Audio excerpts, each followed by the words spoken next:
Hello, guys. Happy Monday in the Hello. future of 2031, apparently. Do we have Oh our my date God. wrong on the stream? Is it I don't know. 23rd? They were What? talking about it in chat. What? I missed it. Monday, September 11th, 1st or something. I don't know. The I next get the schedule Monday, wrong. September. Oh, the next time. No. They're saying the next time Monday is a September 1st will be 2031. Well, welcome to the future, everyone. Happy Monday night. Oh, I probably put September. That's what it was. I put the date in it. It was scheduled for the right time. Now You were just really excited. I was. I forgot that there was 31 days in August apparently, and I'm a dummy. Yeah. I don't know how did I do that? I don't know how pain that's meds. Pain. Hello. Yes. Hello. Hello, friends. Yes, we're here. We're not waiting until 20. What is it? 2031. 2031. No, No. We'll watch this movie tonight. No, we're watching it tonight. We're watching Ladyhawke this evening because we have at least one person that's pretty excited for it, and then another person whose spouse was more excited about it. But we'll get to that in a second. I have to invite our other guest here in because he's buddy. Being super cute over here, and I wanted him to I wanted to share him with everybody. Oh, hello. Oh, hello. He's right here. Scratch it right there. Right there. This is what he loves. He loves, like, the deeper I can get in his ear to scratch, the happier he is. We'll see if he starts flopping over looking for my hand again, because that's what he keeps doing. Anyway. Glenn, I saw this movie for the first time like 2 or 3 hours ago today. I saw this movie for the first time yesterday, and then watched it twice yesterday and once today before we got on the stream. Yeah, he loves doing. He does it all the time, no matter if it's dark or light or loud. He doesn't care. He is always doing that. But speaking of people who lick themselves clean, let's bring our guests in. Oh my! Look, here comes an awesome guest. Yay! I want to know who told you. Who told you about the licking? The truth is out. That's not supposed to be a secret. No one had to tell me. No one had to tell me. I have my ways. Look, huh? Oh no, I just watch you night and day. Secret cameras. So that explains the suspicious new smoke detector that I just putting in. No, see, I go to put a camera in, it's just like there's a giant hole in the wall with no attempt to cover it up. With just a camera, like an old school VHS camera sitting on a tripod, like the big ones that are like, like freaking, like, shh, it's not there. Just pretend it's not there. That's funny. That would be me. Yay. Hello, friends. Hello. So welcome. Yes, we have author Christina Gruhl. Hello, Christina. Hello. You've been on the show numerous times for all sorts of movies and TV shows, actually. It's my favorite podcast. Don't tell anyone. Yay! That's fun. Oh, and hi, everybody in chat. I'm busy, like, trying to figure something out over here. I finally got my YouTube connected so I can type in chat. Yay! Well, the problem with mine is that it's got like there's the main account, and then there's the sub account that I use for actually like making the reaction videos and stuff, right? Yeah. And my stupid self basically put the same like picture on both, so I'm trying to figure out like which one is which. Like, well, this is a good picture, so I'll just use it. Oh, wait a minute. Pretty much what happened. I think I got it. Yay! Oh, and let me show off the shirt today because I decided the shirt was very appropriate. Okay. Because of what we were watching. So. Oh God, yeah, that is great. Very good. That is great. Because 100% that is where I last got this movie. Hey, listen, I feel like there's enough young people like out and about that wouldn't know what that meant, that, in about a week you can wear that shirt again and no one would know the difference. I've worn it to work, and so like I'm at that point now where I'm pretty much the oldest person on the entire floor. Oh God. And yeah, I saw that one. I can tell you which Rapunzel neither, because I can't imagine any force in the universe that would make me go vegan. I really can't. Like I know one. Like they would literally like Babe would have to happen. You know what I mean? It would have to walk up to me and speak, and then I would feel all the horrible feelings. You know, but that's what would have to happen. Or you can another get heart bit, or you can get bit by the Lone Star tick. Oh yeah, that could happen too. Yeah, that's And for those who don't know. Just Google Lone Star tick. No, Yeah, that that's would be really tragic. Yeah, it will make you allergic to all red meat.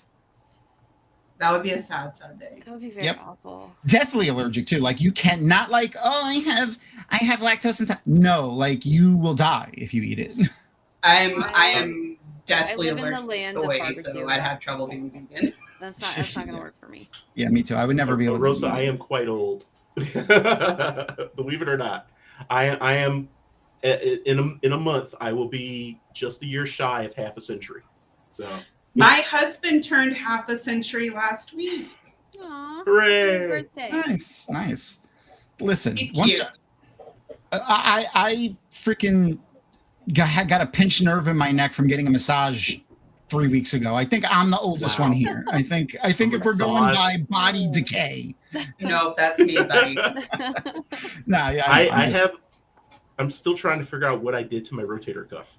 Like it's been like over a month now. I do not know what happened to You it. probably reached slept anything. wrong. You're at that age. You slept wrong, and now Exactly. you're broken. All right, I my get to dude, look collect like I'm an younger, autoimmune but- disease and get hit by a truck, and then come call me. Yeah. No.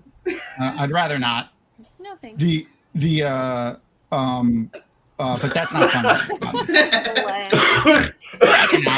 Think about Pat. That sounds less than optimal. It sounds Glenn. suboptimal to me. Did you see what Glenn wrote, Tom? Oh no. To explain, wrong arm, Glenn. Yeah, we'll leave that one in chat for now. We don't want to get me demonetized this early in the video. That's not Brock.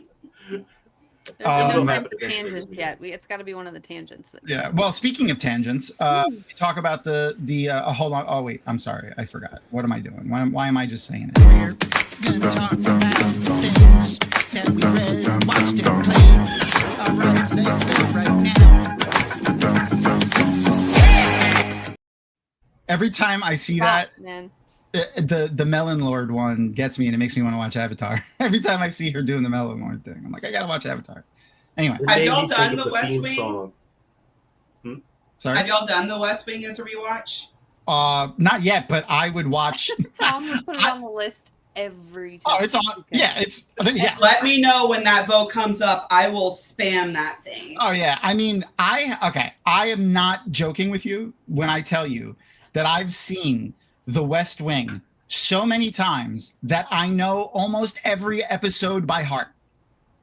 Like We're literally. in the Bartlett re-election. We're rewatching it right now. We're in the Bartlett It's a great re-election one. thing, and we've stayed up too late, like 3 nights in a row, because they're just such good episodes. Yeah. Tom, have It's- I ever I think I've confessed only to seen you like that I've 3 or 4 episodes of it. I've seen like 3 episodes ever Yeah. in my whole life. So depressing. It's Very good writing, you know. Yes, Jackal. CJ, you're bringing this to me when CJ's singing the Jackal. Sorry, it's one of those shows, especially because, not to go too far into this tangent, but when they first started filming the show, it was originally going to be about Sam. What's his name? Seaborn. Sam Seaborn, but the actor. Oh, I don't know. He's super Who was in famous. Cabin in the Woods? Oh Right? my That guy, God. right? I'm No. Googling. Rob Lowe. Sorry, There we go. there it is. Oh, Rob Lowe. Okay, My brain that's was the just person I like- was thinking of. It took me a second to put all the letters in the right order. Yeah, thank you, Glenn. Rob Lowe. It was originally supposed to be about him. Like it was like he was supposed to be the main character, and Martin Sheen was only going to appear in like maybe 1 or 2 episodes a season. And they like when they shot the pilot, which was that first episode, which if you go back and watch the pilot knowing this, you'll be like, oh yeah, I could see it, because Sam's in almost every scene, like every single scene. I mean, the show opens up, the very first scene of the show is him in a bar drinking. But anyway, and then they rewrote basically the entire second half of the first season because they had already filmed like 2 or 3 episodes. So if you actually get past the first 2 episodes of the show, it becomes more of a like ensemble show instead of like a show focused on Sam. And it, especially when Martin Sheen's on it more, it's just very funny. Yes. Like it's very surprisingly funny. The only thing is, if you watch more than like 4 or 5 episodes, you will get depressed that this man is not our president. So yeah, I was gonna say I definitely remember it being far more optimistic about politics than reality. I mean, it's in so much that who the people that work in the White House are, but not so much politics in general. Like they still don't get a lot done. They're fighting the Senate and Congress and stuff and going back. It does a lot of really interesting things. One fun fact, and then we'll go on to another show before I talk about this for 3 hours, is that the West Wing set, like where it was the Oval Office and several offices attached to it, was so accurate that to be on the set where they filmed it, you needed to have security clearance. So they needed to run a background check on you. That's so cool. Yeah, because you're not like, it's so accurate to the White House that like if someone could go on it, they could like map out a plan to figure out how to like, try to figure out something for the White House. So that's how accurate it was. But it's really cool. There's a lot of really cool stuff about that show, but I won't sit here for 3 hours and talk about the West Wing. So anyway, I'm guessing you're watching West Wing. Yes. That's how great. Many seasons did that show have? 4? 6, I want to say. 7? Wow. It's either 6 or 7. So we're talking about 6 classic seasons of television. You're welcome. So it would take you forever to do a rewatch. I would do it. Yeah, they're like 20 episodes, and they're like 45 minutes long, like 38 minutes, 37 minutes long. So yeah, it would take 7 seasons. The last season is good, but it's probably the weaker of all of them, but it's still good. I liked it. 7 seasons. Yeah, but the Bartlett re-election has my favorite episode in it, which is the debate episode. Such a good episode. That is so good. We watched that, I think, last night or the night before. And my favorite thing, if you for those who ever do go and watch it, Governor Ritchie, which is the guy who he's running against, he's the governor of Florida, is basically Donald Trump, but he's Donald Trump in the way as they made the dumbest person and like gave him like vile views for the time. So like they wanted to make him like a little bit worse than he was, but they were like, oh, it's too unrealistic. No one will believe that this person will ever be president or anyone. Yeah. And then just go watch the guy and it's like, wow, this guy is like, he's like a normal person. Why are they making like he's not a great guy, but like he's not a psychopath. Like it's a funny juxtaposition there. Oh, the times we live in. I know, great show, great actors in that show. And another thing for those who've seen it, the actor that plays Toby, whose name I'll shout out in a minute here, or someone in chat will post it. That's the guy that was in Cabin in the Woods, right? And no, that's not. That's Josh. That's the guy that plays Josh Lyman. He was in Cabin in the Woods. Oh, okay. Toby is the new Odin in Thor, and the 2 new God of War games that came out like 2016 and the second one. He's the guy that's Odin. He's the character model is him. Richard Schiff, yeah, that's him. The character model is him, and the voice acting is him. But it's just when you like knowing that it's weird. Like I was like when they said he was doing it, I was like, get the fuck out of here, because I'll show you a picture of the guy. Like when you'll never look at this man and be like, oh yeah, that's Odin, ever. But after playing the game, it was great. Like go and look up maybe like if you don't play games or whatever, like some of the cutscenes and stuff with him talking and shit. Really, really good. Anyway, sorry. I'm going to stop talking about West Wing now, I promise. To do that, what about Reverse? What are you watching or doing or playing or whatever? I can't hear you right now, but okay. Don't worry. Okay.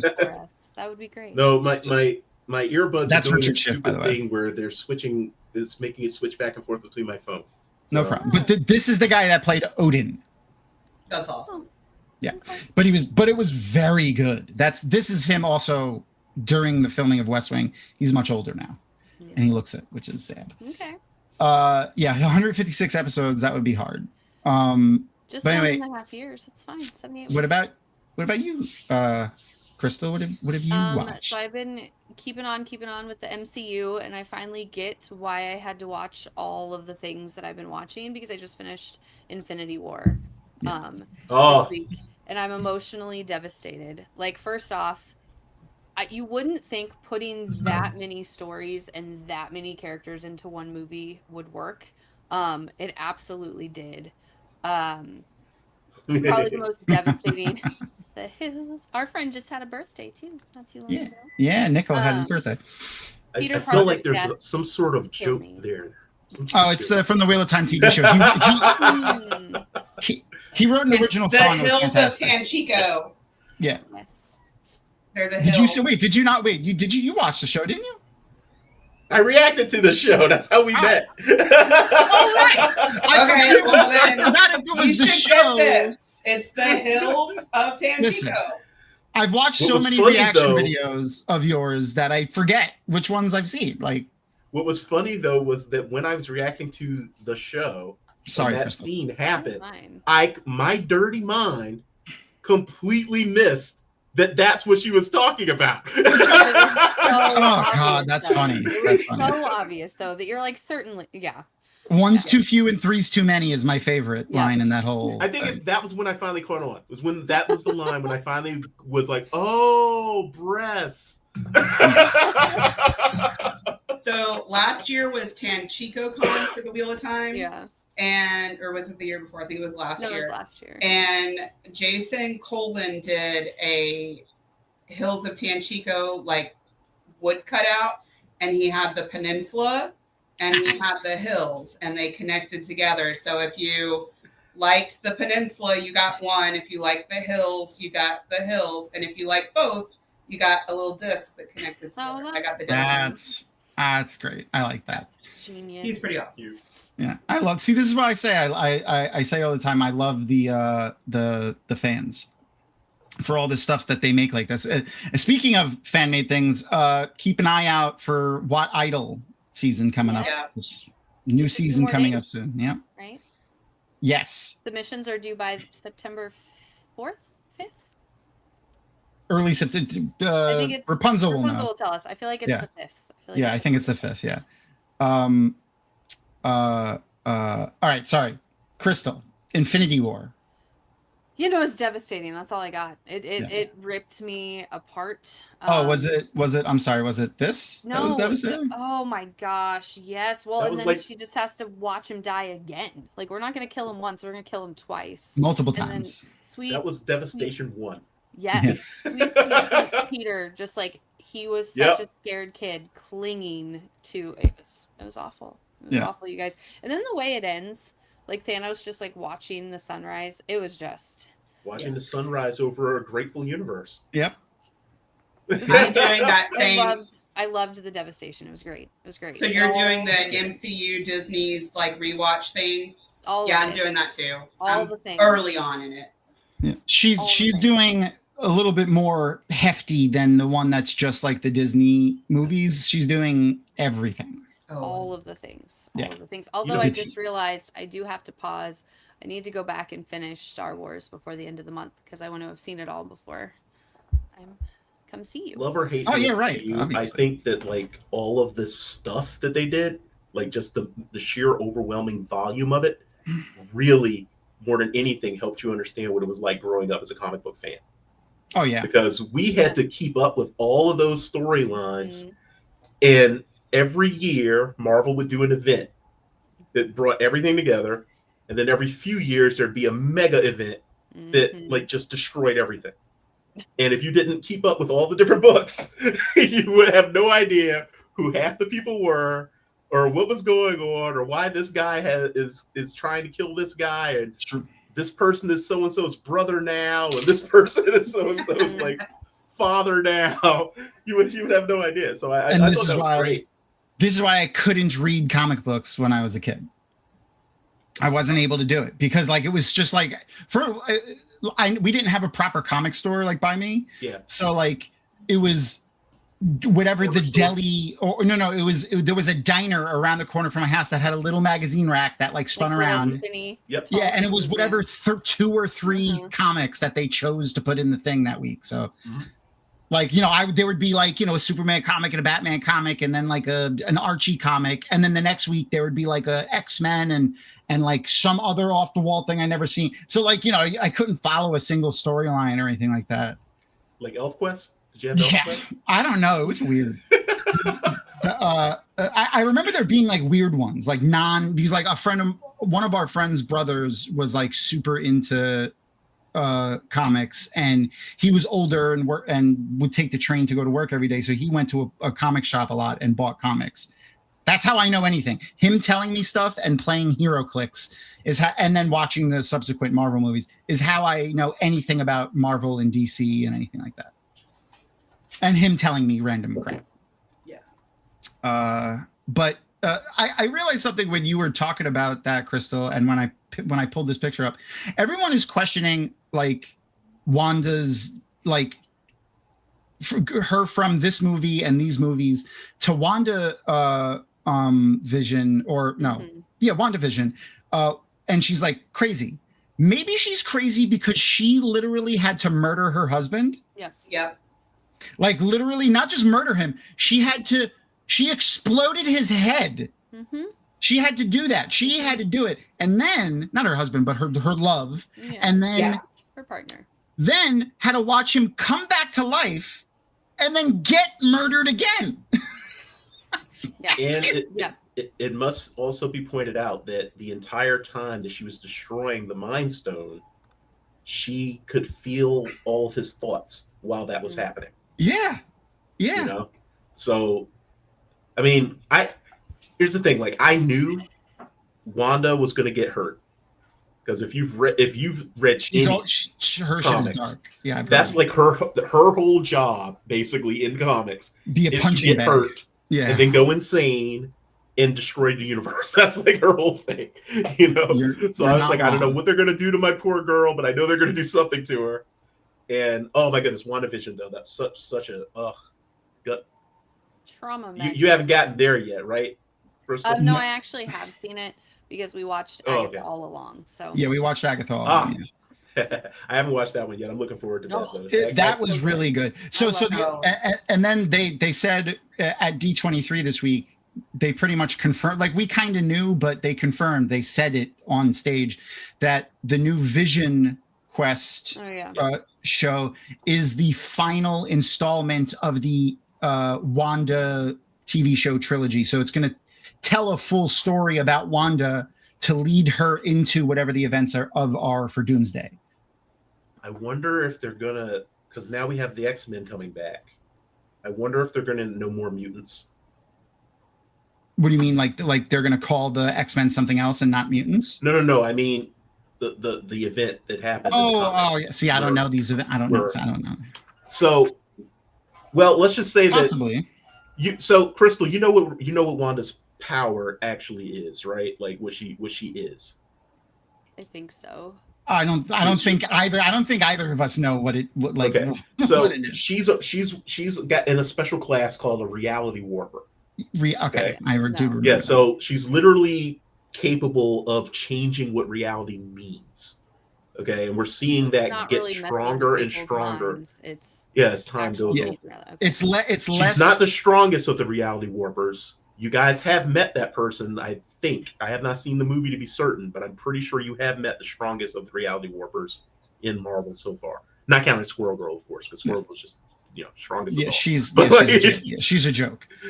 Yeah, but I've heard that Franklin was in the Fantastic Four movie. Oh yeah, the baby, yeah. Franklin Richards is in the. But see, like, I hope they subvert a lot of that because. Like, I mean, he's still a baby, so they're probably not gonna have him not even just Franklin. I mean Wanda. So I hope they keep with the way things are working, because like one of the things that breaks me from the MCU a lot, well, not the MCU, not the movies, but Marvel comics in general, is wild power scaling and like people just suddenly becoming way stronger, or powers acting differently just from one comic to the next. And then like Wanda does magic in the show. Yeah, she does magic in the comics. Yeah, but I mean, like, and with a mixture of a little bit of flavor from the Mind Stone. So she's got a little bit of cosmic energy and a little bit of earth magic. So I hope they just don't make it just like, oh yeah, she's just super powerful because blah, blah, blah. I hope they keep within the bounds of the magic system that they've created for her thing. Yeah. Like, I hope they don't get too far away from what they've already made and just add another power on top of it or something.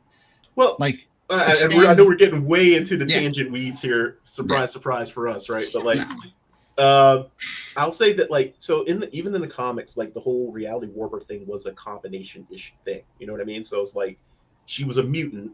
Her actual mutant ability is probability manipulation. Okay, that's like a diamond, like domino, right? Exactly. Domino, or a long shot, and then she learns magic. So she learns chaos magic, and she's incredibly gifted at chaos magic because her mutant power is probability manipulation. They feed into each other. And the two put together are what made her a reality warper. Okay. I mean, that makes sense. So yeah, it was a thing that evolved over time in the comics. Like they kept every now and then in the comics, something would happen around her that was just so ridiculous that no one could explain it. But it usually would just kind of go off the wayside. It just sort of like piled up slowly in the background until finally one day she just goes. Well, they hinted at it in WandaVision, actually. I'm hoping everybody's seen it. But like that, were her kids. Yeah, right? In the comics, Vision is an android. Vision doesn't have the ability. To make kids, right? Yeah, He couldn't then either. She created them entirely. Exactly. Yeah. And that was the first big thing Marvel did. I think that was like in the late 80s, where something happens around Wanda. We're like, wait a minute. It's like both of them. They are not. She's asking about the show. I'm going to say yes, because he's literally created from the power of the Mind Stone and Wanda's magic. So yeah, he's definitely going to be something. So I'm not going to get too far out of the weeds. But yeah, I see people have read the comics because I see people mentioning House of M. Which House of M would be a good one too if they did that. I do know what that one is, but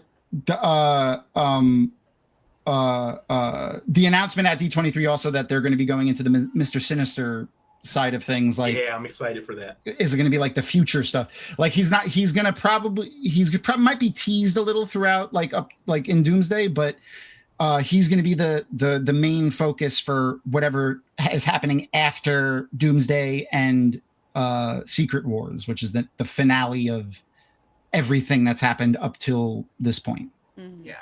But it is shit if we see the Beyonder. I mean, there's a lot of stuff that they could fucking pull out. I just hope they don't pull out some of the crazy stuff. The only one that I would really like is if they did the one that's Stan Lee.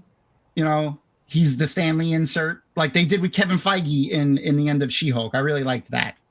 Yeah, that was really funny. Funny. I hope they do more stuff Stan like that. Was his own Stan Lee insert though? I mean, exactly. I hope.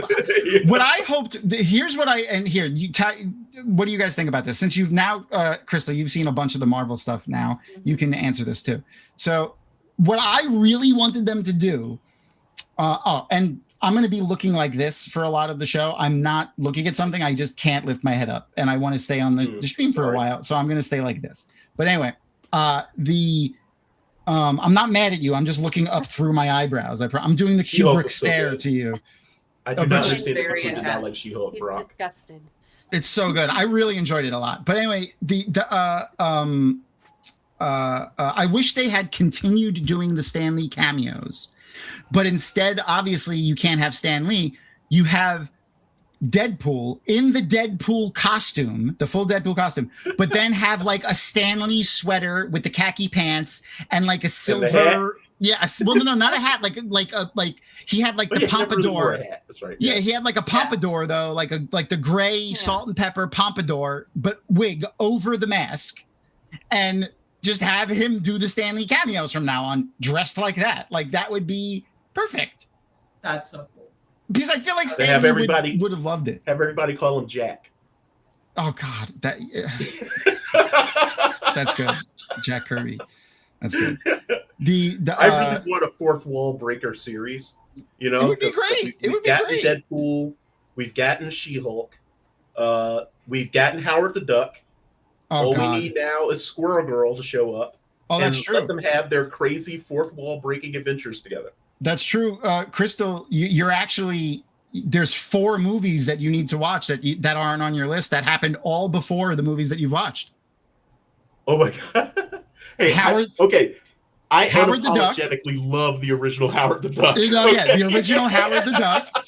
It's a great movie. It's terrible. It's great. Okay. It's great. Terrible. The 3 Blade movies. Oh yeah, the Blade movies. They're all Marvel movies. I don't even know what Howard the Duck is. Yeah, no. He was in Guardians of the Galaxy. He's in the first Guardians of the Galaxy. Yeah, he was. He's the anthropomorphic duck that's in the cage in the collector's thing. That's Howard the Duck. Yeah, he's a real character that George Lucas made the movie Howard the Duck. He made it. Yeah. Okay, see, I'm not. It's on part 3 of the list. There you go. It's His on there. tagline. Oh, it is on there. Oh, okay. See, I underestimated Brock. That's my fault. That's my fault. That's a mistake that I made here in front of everybody in Leo. Even though he's asleep, he knows. Sorry, buddy. His tagline was trapped in a world he did not make. I underestimated Brock, and I should never do that. Yeah. Yes, Howard was in Guardians. Yes, he was. And then he had like he's in one of the post-credit scenes too of Guardians. Mm-hmm. Yeah. He's also peppered throughout the What If, at least the first season of What If. Oh yeah. Oh, and he's in the Christmas special, which I legitimately liked. The Christmas special. I don't care what anyone says. That was a fun fucking watch. Oh, it's definitely on there because that was actually like a really fun watch. All right. So we got to get to this movie because it's almost 2.5 hours. It's almost 2 hours long. Man. So yeah, what we're up to. Let me say real quick. This is where I met guys. So that's what I've been basically doing instead of doing the stuff I'm supposed to be doing. Yeah, that's also a thing you're supposed to be doing. That's true. That's true. You're bettering your mind. I'll cut my section real short. There were 2 more clickbait Wheel of Time articles that I got. I'm not going to pull them up, and we don't have to look at them or anything. I just want to double check the websites because I don't remember which website it was now that they're not sitting there. They are. Screen Rant and Screen Rant again, both of them. Shocking. Wheel of Time, The Last Battle releases in 2027, and The Wheel of Time, War of the Dragon is already a smash hit adaptation, both with pictures from the TV show. Yeah, I've seen those. Yeah. The other, so the stuff that I've watched though, also really fast was, and we've already talked about them the last multiple weeks because I've been watching them week to week, is Furious. Fantastic show. It's on Disney Plus. It deals with it has trigger warnings and stuff on it. Just read them if you have any kind of triggering things from killers? There's serial killers as part of it, but it deals with a lot of stuff in that show, and it does list them in the thing. So just check that. The 3rd episode of Lanterns is basic. If this is I was honestly a little bit worried about the Clayface movie because it's such a tonal shift from the rest of the DCU, and doing tonal shifts like this between movies, like you can make a horror movie in one, a kids movie another one, and they're all canonically in this. I thought it would be weird, but this show, and specifically the 3rd episode, really is just like, wow, so good. And even though it's such a tonally different thing than all the other DC projects, really freaking good. I'm really liking it. Kind of helps that I love the right lesson from Star Wars. Oh yeah, definitely.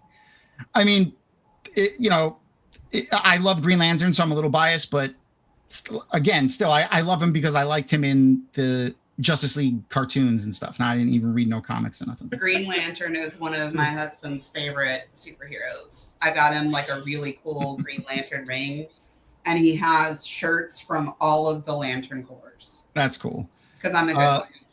and speaking of, no specific spoilers, but I'm pretty sure we're gonna get red lanterns. Yeah, I saw a picture the other day and it was like, okay. And then just in some in like film and TV news. The other thing this one I do want to direct people to though is The Whisper Man on Netflix. If you like psychological thriller type things, really good. And I was like, what fucking what's that actor's name? The guy.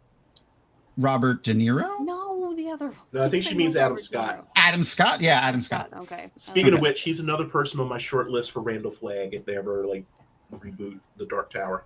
I could see that. He'd be a good Randall, I think. Acme versus Coyote opened this week to pretty decent box office numbers, and like it was like number 2 or 3, so that was great. And there was a set photo leak of Nicholas Hoult in his Lex Luthor armor. Okay. Holy shit! That's I'm about excited. as comic book accurate a costume as I've ever seen. Yeah, for those who have watched the Saturday morning cartoon, it is almost exactly, which is also was very close to comic accurate too. That's like exactly the costume, the armored thing that he would wear. Holy shit! So for those who don't know, Lex Luthor builds a suit to fight so that he could fight Superman and physically fight him, and that is the suit. So I'm excited about that. But Tom, what's up? What up? There's another thing that suit hints at. Is it the robot? I forgot his name. Yeah. Yeah, I know. Yeah. I forgot his. It starts with an A, right? No. Anima? No. Brainiac. Oh yeah. I thought you meant. Yeah. Well, we knew he's already confirmed Brainiac is going to be the next. But when I see that suit, that's one of the first things I think of. It's that's fair. That's fair. Especially those colors too. Yeah. Well, we're already pretty sure Brainiac is going to be there, but that is further confirmation that this is probably going to be Brainiac. I'm always interested to see what take a creator has on Brainiac. Right. Yeah, me too. My favorite thing to see is you gotta start the stage. I know. I just saw her message. I'm doing it right now. If you don't start the stage. She's bossy. Sorry, Aaron. You know how we are when we get together. Yeah, we're the worst. You guys, this is why we have Erin. She keeps everybody in line. But yeah, so anyway, that's the stuff that happened. There wasn't a lot. There's a lot of video game news from Gamescom, but we talked about most of that last week. The biggest thing was they're making Kingdom Hearts TV show, which I'm excited about, an anime. That'd be fun for me because I never played it. The games are great. Yeah, if you ever have the chance to go back and play the games, I would 100% suggest doing that because they're very, very good.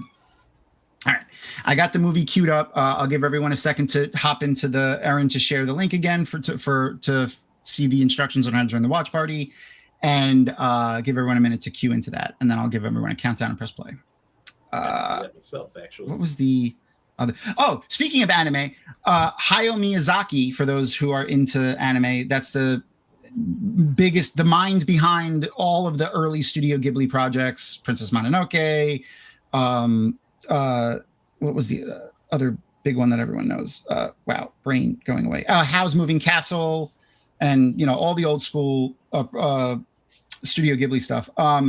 He's coming out of retirement and doing a new movie. He just, honestly, he was very honest about it, which I liked. I saw an interview with him, and there's two things I want to pull out from this interview. One is he was very honest about coming out of retirement because a lot of people, Spirited Away was another one. We're like, he said he was retiring, and they did this big thing for his retirement, and then like he's coming out of retirement. A lot of people were like, this is the last movie, and he's like, well, I thought I was gonna die, so I'm still alive, and I want to make another movie. Right. He had like cancer or something, right? Yeah.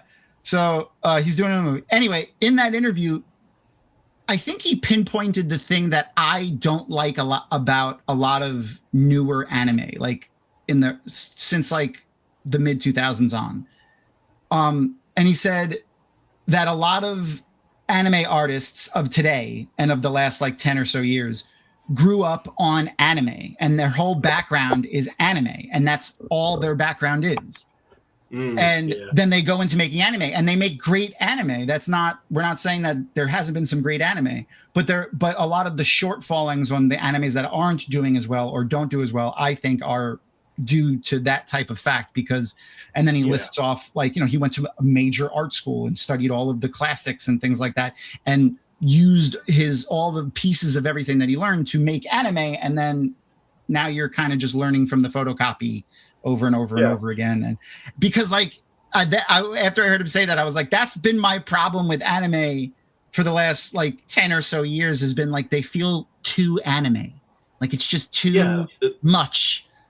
It's like how AI kind of feeds on stuff and just regurgitates what it's fed on. Yeah. It's like what they always tell you. If you want to be a good writer, right?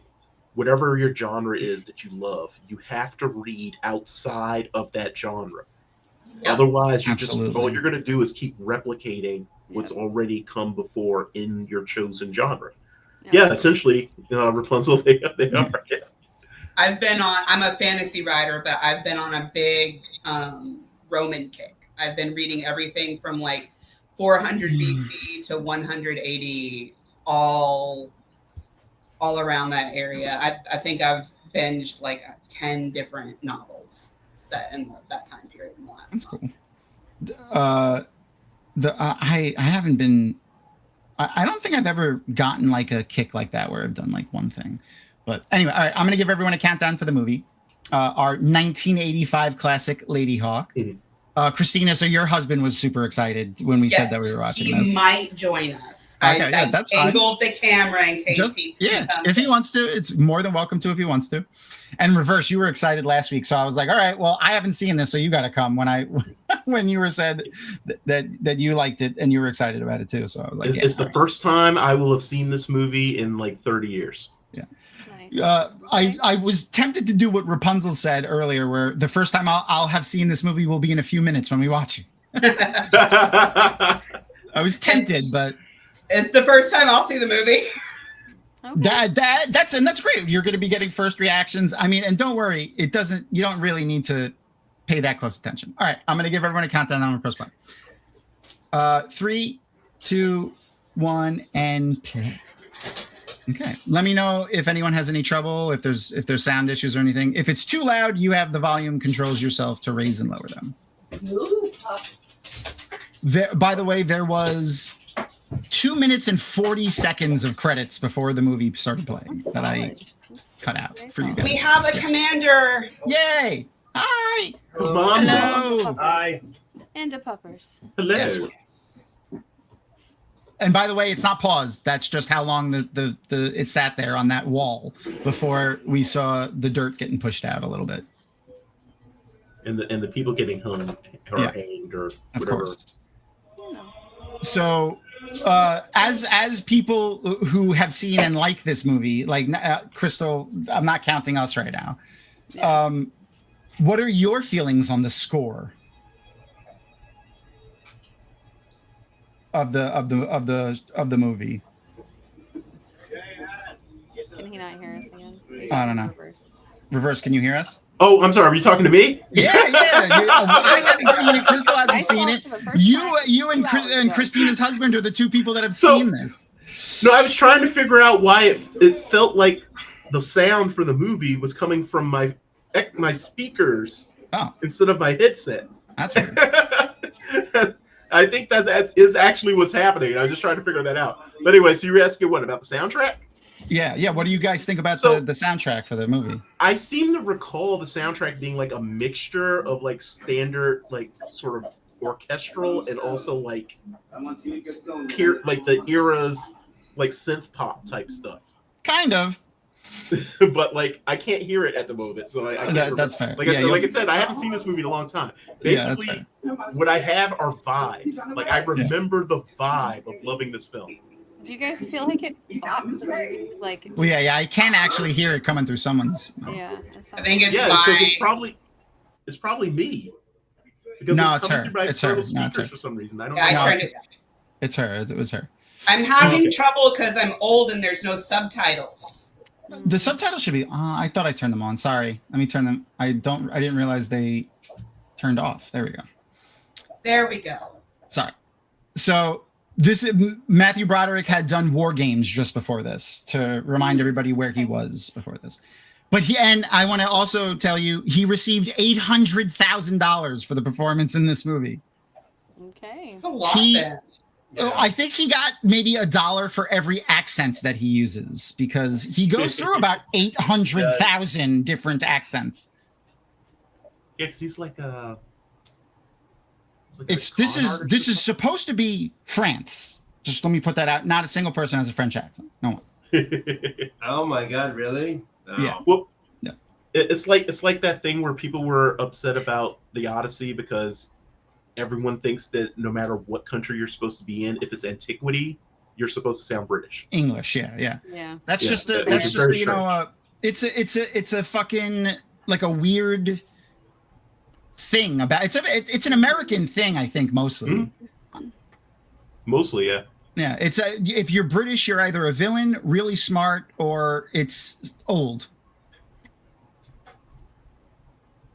But you hear him like he went from like English to Irish to an American in one sentence. Of course. What the hell is in the water? You know those bones that float. Okay. It's those bones that float. You know, just like the normal thing that you see a skull floating. Yeah. Because bones float. Movies like this definitely had childhood me definitely thought bones were much more like styrofoam than they really were. Yeah. Well, because they were in movies. I'm sorry. We thought they were styrofoam, and we thought quicksand was going to be a much bigger problem. I was gonna say we stop, drop, and roll. We all thought we were gonna be on fire. Oh yeah. That being on fire was much more. Yeah. Somehow being caught on fire and finding a quicksand were going to be things that we had to like worry about. Problems, big adult problems. I gotta say though, as much as those things were goofy, I do have to say that those little like school assembly kind of things where they would teach you stuff like that genuinely saved my cousin's life. Okay. And so, yeah, there was a setting that was preventing me from hearing the audio through the thing. I found it. Okay, there you go. I found it and I killed it, damn it. War Games doesn't really need a remake, I feel like, because it's literally happening. Yeah, we're living through it. We're living through War Games right now. Like, we're not far from War Games. Did any of y'all have to? Okay, here we go. Listen to music. This is not music that you're escaping prison to. I mean, Like, what? Oh, that's what you were talking about. Okay, yeah, the utter and complete disregard for Mickey Mousing for certain parts of this film. It's insane. There are other parts. There are parts where they definitely match the vibe to the music because I do remember certain themes. I think it does match. There's one movie that does this well, and it's the disjointed Mickey Mousing.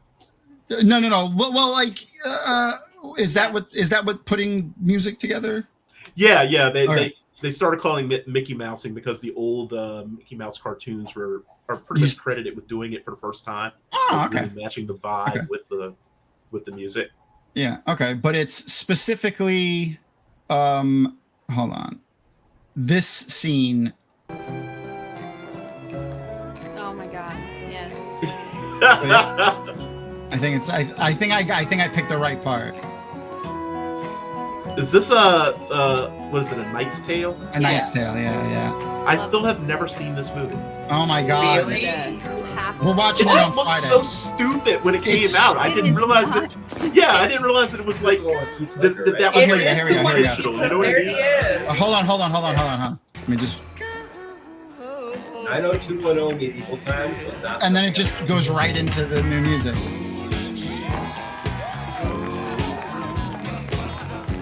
Very good. I feel like that's the only movie that does this kind of stuff well. It's just like when I remember when the trailers came out for that movie, it made it feel, the trailers made it feel like it was the kind of film that was unintentionally stupid. Yeah. You know what I mean? And I didn't want to go see that kind of movie. And then years later, people kept talking about it, and I'm like, these are intelligent people who keep telling me how much they love this movie. Yeah. You know? And it's not a silly movie. Like, the things that everyone thought that they were making a movie that like wasn't trying to be stupid but is stupid actually does, like when you watch it you're like, oh wow, no, that it isn't campy and like being silly. It's actually like a pretty serious movie, and all of those scenes that have the anachronisms in them aren't, or Mickey Mousing or whatever. Look at this. Oh yeah, this is my favorite to watch. He's a literal cut purse. He's literally his first Ferris Bueller moment. Watch. He's literally swimming away from the guy, talking. I promised I'd never steal again, Lord, but I'm weak-willed. Like, you're narrating what you're doing. So here's the thing that like that adult me definitely sees that young me could not. Yeah. Everyone is so fucking clean. Yeah. Yeah. Like, why is everybody so clean? Except Matthew Broderick. Yeah, but, and the only reason they did that was because they were like, oh, well, he was just in the sewer. We can't have him be clean. Exactly. You know? Like, by the way, also, I looked up I tried to find, like, I only was able to find like 2 or 3 interviews. Matthew Broderick, the water was ice cold, and that snow right now is not fake. Wow. Okay. And he is, yes, barefoot and wet. They kept insisting on making him wet for these scenes so that the continuity was right. Just so for like a week between takes. Yeah. So for like a week, he had to walk around in the frozen wilderness of Italy, because they filmed this mostly in Italy. Wet. Great. Yeah. So, side note, Graham McTavish said something similar about the barrel scene when they were filming The Hobbit, that they were wet for like hours every day for several days. Yeah, and that armor too isn't fun. Yeah. This gives strong Robin Hood vibes too. Yeah. Like Prince of Thieves too. I love that Nothing movie. to see here. Yeah. he's such a fool. Oh, I know. So that's pardon me. I think that's one of the things that's important to realize about this movie is that it weirdly, I think, was aimed a lot at younger people. Not like super young, Really? but like young enough that so? they thought that they had to put in a lot of stupid humor into it. I saw this when I was 8, so Yeah, Okay. I think I was about the same age. yeah, I saw this in theaters. It was great. Okay. I mean, like, yeah, if I saw this in 1985, like, I would have been like, this is great. But, like, you know, after, like, I feel like by 1994, this movie was ridiculous. Oh, yeah, it was a bit much. Like, the goofiness was a little much. I'm sorry, but, like, I have to point out how much you look like Davos. Like, oh, yes! He looks so much like Davos Seaward. I can see that. Like I cannot. Do you know who Davos is? Yeah. Okay. I'm sure he's heard it a billion times. Yeah, I'm sure he's heard it that. a billion times. Hey man, that actor's really good looking. I was trying not to say anything, but I could not help it. I was just You think he looks like Davos Seaward? Yeah, that's what he's saying. Yeah. First I heard of it. No, I can see. I totally could see that. I could totally see that. Like, you know, he was like a naval commander, so. Oh, there you go. Badass smuggler. Look how clean. I know, never everyone's saw super that. clean. I can see it. Yeah. And listen to this music now. Yeah, I know. Okay, like I actually legit feel memory strings being pulled by this song. I remember this. God, that guy jumping off the thing. That's that extra that tries too hard in the movie. Did you like the lady slowly ambling away? She was the extra that didn't try hard enough. Yep. I love watching them try to hit their choreography beats. It's really funny. Like, you can really see it. So when I was reading one of the articles about this, it said when Matthew Broderick came onto the project. So I was like, that means someone else was first. So I looked it up. Dustin Hoffman. It was originally supposed to be Dustin Hoffman. Oh, I could I think he would have been a little too old looking at the time. Dustin Hoffman was this is 40. definitely back when he still looked relatively 40. young, but he would have looked too old for this part. He was 40 when this movie came out. So Matthew Broderick's like, was what, about 20? Yeah, like 20 years younger than him. Oh, Uh-huh. You just gotta listen. Dude, that's like a literal hanging. So if you even touch the nobility, the acting is half to death for touching their sword. Rutger Hauer's even bad in this, which is surprising. I mean, I loved this movie. Like, I really enjoyed watching it, but because it was like bad. Oh yeah. Sean Penn was also considered for the role, but they didn't give it to him. Like Dustin Hoffman, like had it, but then like the producers were like, he's too old. Yeah. Why were they considering people that old for this part? I don't know. Oh, very odd. Rutger Hauer for Landman Dragarin? Hell no. Too small. Doesn't look right. No, it's not that he's too small. He doesn't look right at all. He doesn't look right at all. Like, I don't know. I wouldn't want him. I know it's hard to see anyone else's Lan after Daniel Henney. Yeah, I do like. The show kind of did ruin it a little bit for me. Yeah, he is perfect as that. Oh my god, that reminds me. So I went to I went to acupuncture last week for the first time in my life. Not to go too far into a side tangent, but it was too long didn't read. Well, okay, all right. I'm gonna go back and do it again. Like, it actually helped a little bit in the moment. But anyway, I got my Korean acupuncturist very excited, and she's like, she's gonna watch the Wheel of Time TV show. Because I was telling her, she asked me about my tattoo, and I said, Wheel of Time, it's a TV show. She doesn't she doesn't read fantasy books.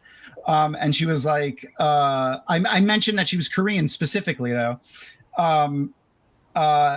She's like, who's in the show? And I said, Rosamund Pike, Daniel Henney. And she was like, wait, Daniel Henney, like Korean Daniel Henney? And she was very excited. And I'm like, yeah. And she's like, he's so pretty. And I'm like, yeah. And 20 minutes into the first episode, you get to see his butt. Yes. And then she stopped what she was doing. She literally was putting needles in my back. She walked away and got a pad and wrote down the Wheel of Time on Amazon. All it took was Daniel Henney's That's blood. so funny. Yep. I want to talk to him again and just tell him that story because I feel like he would find it funny. A woman after Tina's heart. Yeah. Mm-hmm. But yeah, sorry. Anyway. The other thing that I was going to mention, I had it highlighted in my notes right now because I was just about to say it before I went off on that tangent. One of the other people that was considered for the role of Donner, the one that Rutger Hauer plays, Kevin Costner, and this was before he had gotten famous at all. Oh, maybe.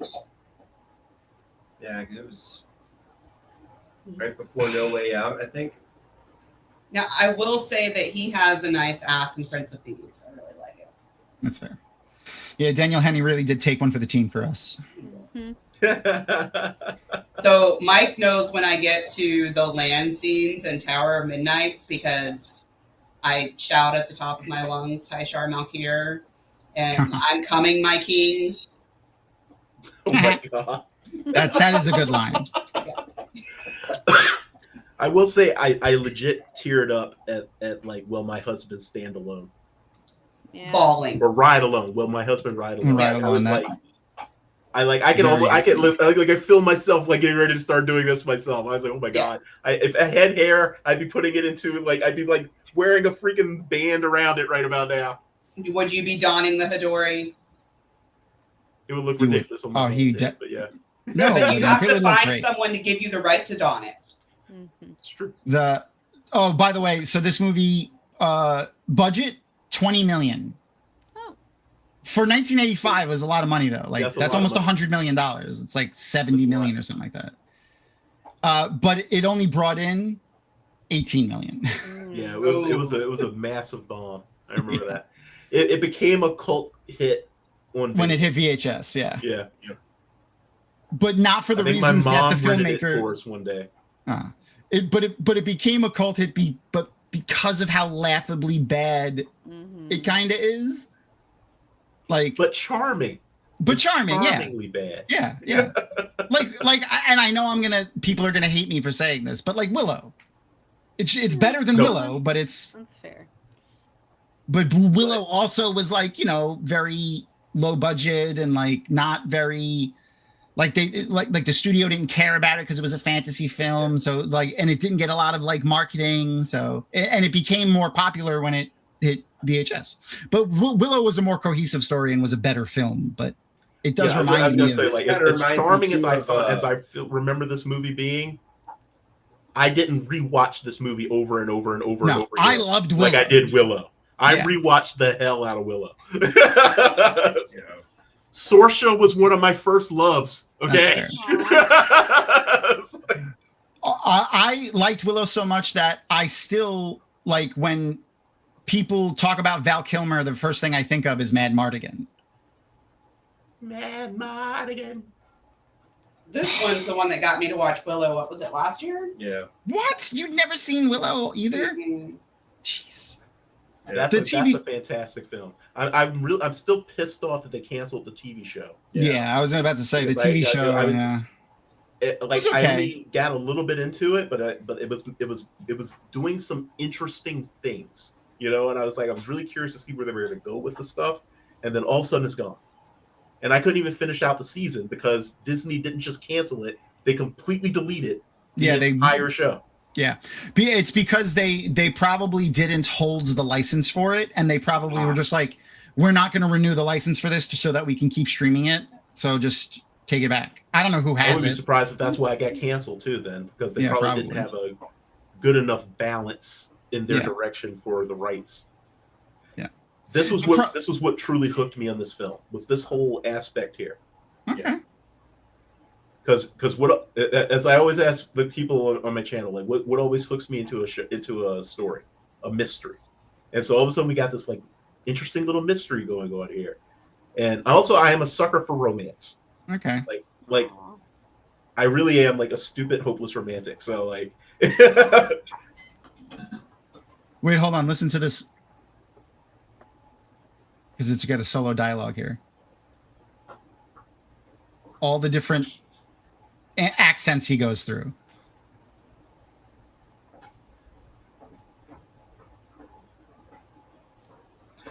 Interesting. I am not going to do it.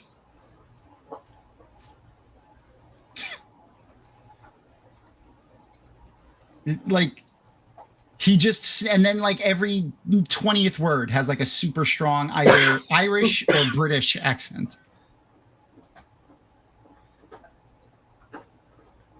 He looks so freaking young from those. He's doing commercials now that I see him. I forgot which streamer the commercials are popping up on that he's in. He really does. And this is before he murdered anybody. Everyone know about that? Everybody know about that? What are you talking about? No. Matthew Broderick murdered somebody? Yeah. He was driving supposedly, allegedly under the influence in Ireland, swerved into the wrong side of traffic and killed, I think it was a mom and a child. Oh, God. And then got off with no jail time, nothing whatsoever. Well, that pisses me off. Well. And he quietly paid off like the family, and it was out of the news very quickly. Can we literally not ever have anybody we like who doesn't try to be a piece of shit? Like seriously, like it's just. Keanu Reeves is a very good person. Keanu Reeves is one, yeah. There's our we're gonna find out like 5 years after he dies that he shut your mouth. Puppy blood or something for his entire life. Absolutely. He'll end up being like the worst of all of them or something. No. All of the animals the universe won't let us have nice things. Yeah. All of the animals in this, by the way, real animals. That's a real wolf. All the scenes with the wolf in it, it's a real wolf. They didn't use one of the wolf dogs that they like to use in Hollywood? Nope. That was an actual wolf. That's what the crew people said. They didn't use an animatronic wolf. They used a real wolf. I know that. I know, but it didn't say what type of dog it was. Yeah. They just said real wolf. They didn't use a puppet or animatronics. Yeah. That's probably one of the reasons why the film was so expensive. Very young Michelle Pfeiffer, too. Ooh, Pedro Pascal. Oh, Pedro Pascal's another one. Yeah, he's great. Michelle Pfeiffer's so beautiful. Yeah, I love her. Oh, God. Yeah. Fuck, are you kidding me? And even like now, she's almost 80. Mm-hmm. Yeah, she's one of those people who paradoxically gets more attractive in a weird way as they get older. Yeah. I remember that, like Helen this Mirren. is, yeah. Oh, yeah. I was going to say she's another great example. Harrison Ford is another good example. Well, for I that. don't swing that way, so I have to take other people's word for that one. That's fair. I mean, he's getting older, but he just looks better and better. What was I going to say? Nope, it's gone. It was in there. It's gone now. I think Julia Louis-Dreyfus is another one of those people. She is very good looking. Yeah, I like. She gets better looking as she gets older, at least to me. I like her a lot. The way they're dressing her and doing her makeup in the MCU stuff that she's in, though, like making her a little look a little dark and like evil looking. Like she always looks just like a little. She looks like you know what she looks like? She looks like she was a goth in the 90s. That's what she looks like. Like that's what her character looks like. She's got a little. I keep thinking that they're going for like MCU Cruella DeVille. That's kind of what. Yeah, it's kind of. Yeah, you know. Yeah. Also, who's seen Thunderbolts? I loved it. Have you seen Thunderbolts yet? No. I enjoyed it too. But tell me if you agree with me here, Tom. That was a TV show that was edited together to make a movie. Yeah, it should have been it should have been like a. I don't know what's wrong with doing a miniseries nowadays, but no one wants to do a miniseries anymore. I think it was a TV show. I think it literally was a TV show. Oh, and they edited it together into a movie. I mean, they could have. It's like, because there were all these weird moments where the pacing felt like it was TV show. Yeah. And the filming, like the camera that they were using, was one of the cameras they like to use for TV shows. And I'm sitting there the whole time thinking to myself, this is a TV show. Yeah. Why is it a movie? So I have to admit, I haven't seen Fantastic Four yet, but I've been spoiled by it so much in the Marvel recaps that I've been. There's been some long ones on YouTube. My biggest fear always is that, like, I know a lot from the comic books, so I always know they're going to remix something, but I also kind of already know the big picture of what they're going to do. You know, it's like the biggest surprises come from when an actor screws up, like when Jonathan Majors screwed up so badly that they canceled the whole Kang storyline. That was the biggest shock of that whole thing for me. You know, because they must have had a contract with him that's like they couldn't recast him without paying him.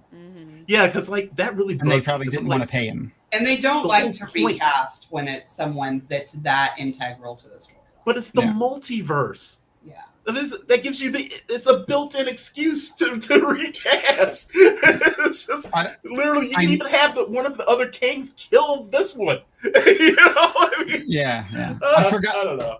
I couldn't see where you were referencing this. It's they filmed this in Italy, but it's supposed to be France. French Alps, Italian Alps. Yeah, same difference. I could also see, like, if you saw this at an age, like when you say if you're in your like late teens when you saw this movie, and then 4 years later you read Eye of the World, I could see you picturing Lan as this character right here. Especially like right now, he's on the black horse. He's got the, black cloak and the sword. I could see it. I could see people doing it. I don't see Lan in him, but I could see people seeing it in this moment specifically. even though he's sitting there with a hawk from the U.S. It's a red tail. I can definitely see him as a warder. You know? Oh yeah, obviously, yeah. But not Lan. No, not personally, but I could see someone like if you read Eye of the World 4 years after this movie came out. Because that's when it came and if out. you were thinking of already established actors. Yeah. Yeah. By the way, I was like, why did they use? Because it says red tail hawk, and I'm like, that's an American. Why did they using that? I was like, are they in France too? And I looked it up. They're not in France. So I looked up like French hawks, and they have some pretty awesome looking freaking hawks in France. That's cool. Yeah. Is it weird that that first hawk actually looked French to me? They're all the same hawk. It does. It's the way it's all Same hawk. like that picture looks very French, and I cannot explain what I even mean by that. It's just I know what it is. It's because he looks like he's judging you. Yeah. That's what it looks like. He's judging you, so it looks. So it's just he heard my shitty accent, and he's just mad. And he's mad at you. That's exactly what it is. Just speak English. Just speak English. My other co-host is back. I could turn the cat cam back on.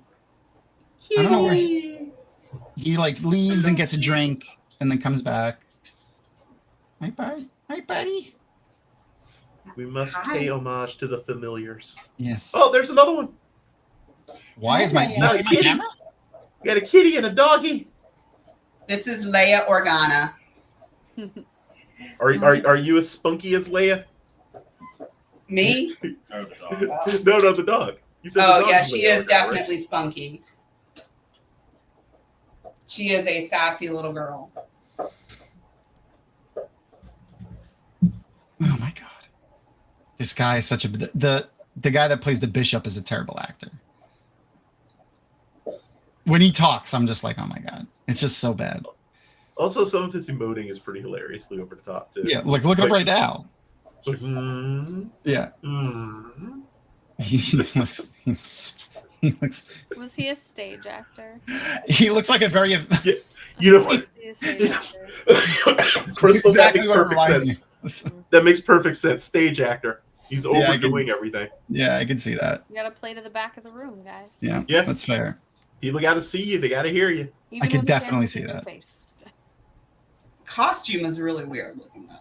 Yeah, that's. You know what though? I will say for this movie, like 100% positive, the costuming is fantastic. Like as a bishop, I don't know. I've never seen those robes specifically, but bishops. And listen, the Catholic ostentatiousness is what the Catholic Church is all about. One thing I always kind of liked about this movie is the fact that like the costumes are kind of inverted. You ever notice like all the bad guys are all in white? They have white and they have trim, and especially at the end, the good guy is in black. Okay. And so he's in traditional, kind of like the Magnificent Seven, Yul Brynner and all that, Man in Black. Yeah. But the bad guys are all Seven white. Samurai. Yeah, but the bad guys are in white. They're in tradition, they're white, gold, traditional good guy clothes. It's Rutger Hauer who comes in with, especially when he puts on his old Captain of the Guard uniform at the end. Yeah, I could see that. I could definitely. Yeah, no, that's interesting. Freaking white cloaks, man. Yeah. Have you seen John Savage's white cloak costume? It is epic. I don't know if I have saw not. his. I don't know if I saw his. I don't think I know who John Savage is even. He's He a guy goes in to the the community. Wheel of Time. Yeah. He's in the Black Tower. He's also Okay. a member of the new board. Might In the be Black one of the Tower. because I actively avoid a lot of stuff since I haven't finished books yet. So Yeah. that's probably why I don't know. Smart. By the way, that sword is a real medieval style sword. Except none of them use it in this show. I mean, in this movie, that I noticed when I was watching it correctly. Yeah. It's meant to, that type of Roderick sword. was chopping wood with it. Yeah. Well, I mean, hey, listen, that's more accurate for what this sword could be used for outside of a castle because it's So mostly what was used. the purpose of like the little? So you're actually supposed to hold that too. Oh. Like that's Leverage. he grabbed it by that part. That part's not sharpened. Oh. So that sword is meant for like clearing castle like gateways and hallways, and it's meant for so that you can like kind of, and you're supposed to kind of almost use it as a spear. You can use it as a big long sword, but it's not practical. I mean, don't get me wrong, it's very light. For like real swords were very, very light, but still is way heavier than a normal, like the bastard sword he's wearing at his hip. Quadruple the size. So yeah, it's going to be heavier. But you know, I just it's I know it's a little nitpicky, but like just make a little bit of an attempt to get the combat a little not horribly inaccurate. To be fair, yeah, I do think there was there were a lot of times where like people didn't even really know what was accurate. Yeah, so well, you know what it is? They didn't try. They didn't try to figure it out. That's we didn't have like as much effort being put into trying to understand. No, how when they made actually fought. Yeah, I mean, it was. Oh, go ahead, Crystal. Sorry. No, I was just gonna say we've talked about it a lot. People, I mean, we were a much dumber, easier to satiate. Like we were just easier to please as an audience back then. We didn't care about. You would never do this. Strictly speaking. Yeah, the audience has. I definitely agree with that too. Like the audience has like generally, like in a generalized way, the audience has gotten, I don't know if it's, I don't want to say smarter, but it's like we expect more discerning. From our entertainment. I would say it's the people who expect more expect even more. I think that's really what has happened. That's fair. But also in the 80s and even up until the early 2000s, fantasy and science fiction films and TV shows were given very little like pomp or circumstance from the studios. They didn't give a shit about them. It wasn't until a lot of people would even say stuff like, it's sci-fi, who cares? Or, it wasn't until Lord of the Rings, really, let's be honest. I mean, Star Wars gave a huge bump to science fiction and fantasy stuff, but Lord of the Rings really set it in the mainstream. Mm-hmm. This guy saw all the original Star Wars movies in theater. That's awesome. And I'm jealous. Oh, you should be excited. One of the big things that came out of Star Wars Celebration this year was they are re-releasing the original A New Hope, but in its original theatrical format. I'm excited about that because Han did shoot first. Yeah, he not only did he shoot first, he was the only one who shot. Yep. Greedo didn't even shoot his gun. Han shot him before he could even shoot. And it was an excellent introductory scene for that character. Yeah, but they changed told us everything we needed to know about him. Yeah. If they left it in, you would have known he was you would have known more about him as a character better off than the changes that they made to it. Yeah, 80s was a lot of sword and sorcery. It's funny because like I've spent years believing that Han was force sensitive, and the changes made him a fucking Jedi because he literally dodges a fucking blaster bolt.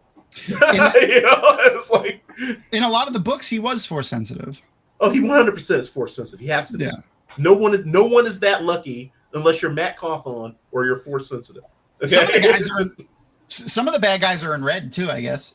Yeah. But I do see what you're saying. I mean, especially dealing with the church, they're all going to be. Yeah. Rucker Hauer is in black the entire time. Yep. His and at the end, his awesome armor that he wears is also predominantly black. Well, that's the funny part. They're both he's the old captain of the guard versus the new captain of the guard. He looks so much more awesome. Than the current captain of the guard. I feel like that was a conscious choice. Yeah, I agree. I told the truth, Lord, he said. Confused. Like, it's like, I don't know how they were like, yeah, it's a great accent, Matthew. Good job. Like, they really should have messed with people and just cast the entire movie with actual French people and had them speak French the entire time. The whole time. You know what? Just subtitles. Just as another funny slight aside, a friend of mine in like the early 2000s went to a movie, completely just going to see a movie based off of like a poster that we had seen from the week before. Mm-hmm. This is pre like everyone has internet and like you can just search for stuff all the time. I think DuckDuckGo was the best thing. It was, for those who have seen it, Brotherhood of the Wolf. Oh yeah, which is the language that's spoken throughout the entire movie is French. That's like a World War I werewolf movie, right? Yeah, kind of. Yeah. Okay, quick. It's post Revolutionary and Civil War, but pre World War I. Yeah, I got like pre-French Revolution vibes, but Well, the British. Poor Bernie. I know. It No, was I'm so- sorry. I just when you're a kid, you can forgive terrible special effects like that. Yeah, it was bad. The bird, I completely erased that from my mind. They did. And I'm sure I was traumatized by that when I was a kid. I remember Yeah. being traumatized. But now it's very obviously a stuffed bird. We were talking just the other day about all the trauma movies of the 80s and 90s. So how many of them were the Neverending Story? Only one. No, he had a pretty substantial list. Neverending Story is a good one. One of my most trauma-inducing ones was All Dogs Go to Heaven. Oh Oh. my god. Yeah. Fox and the Hounds. Fox and the Hound was Yeah. Fox and the Hound's another good one. Yeah. Yeah. Watership Down. No. Oh yeah. What was the one you were telling me about that your mom turned it on because y'all wanted to watch something fantasy or sci-fi? No, or something? it was Silent Running. Silent It was Running. it's a very old, obscure sci-fi movie. It sounds really and familiar. I'm almost certain I've it's- seen it. It's basically about a group of astronauts that are on like a ship, and one of their missions is to preserve like the last of the biospheres on Earth. Okay. And so the main actor, he's like in charge. He's like the one of the, he's like a biologist, and so he's in charge of keeping the biomes together. They get their orders changed where they're supposed to jettison all the biomes. Well, he doesn't want to do that, so he kills his crew and tries to get away. They eventually find him, and then and to help him, there's like these little cute little robots that are going around with him. And so at the very end, they have to basically he's like, well, he can jettison the last biome and then blow up the ship so no one will look for it. And he puts this last little robot on there. So for the end of time, there's this little robot with this little can watering the plants. It's like a reverse. And how old were you? I was like 7. Yeah, that's rough. That's rough. That The sounds like my robot- mother-in-law, though. Yeah. The robot part sounds familiar. Yeah, By the way- he called him Huey, Dewey, and Louie. That's cute. They were- That sounds familiar. This scene, I by think the this way. is one of those ones where if I saw it, I was very young and Yeah. don't remember it well. Oh, speaking of another one, Black Culture. Hold on. That is a good one. This scene though, right here, Matthew Broderick hates horses and is allergic to them. When Rutger Hauer slaps the horse on the ass there, so he was supposed to do what he did in the film right here, where he just lightly taps it on the ass and then it walks off camera, and then Matthew Broderick gets the fuck off the horse because he's terrified of horses. But in one of the takes, he smacks it really, really hard, and it takes off, and like he did it on purpose to prank him. I was gonna say he was messing with him, right? Yeah. They had a chase after it in a Jeep, and they caught up to it after 1.5 miles. Oh, that's hilarious. Yeah. So how long did it take for Broderick to talk to him again after that? I don't know. That's all it said about that. I'm sure he wasn't happy, but he was a kid, and that's Rutger Hauer in the 80s, so like probably couldn't like say anything about it. Yeah. Hey, I got another one for you. I'm curious because I'm noticing some interesting overlap in the traumatic films that we've watched. Radio Flyer. Oh, I That saw one that. broke my heart Yeah. too. It was a That one long terrible. time ago. So I think if you went through specific things in childhood, that movie is way more traumatic than it is for most people. Oh yeah, That movie messed me up.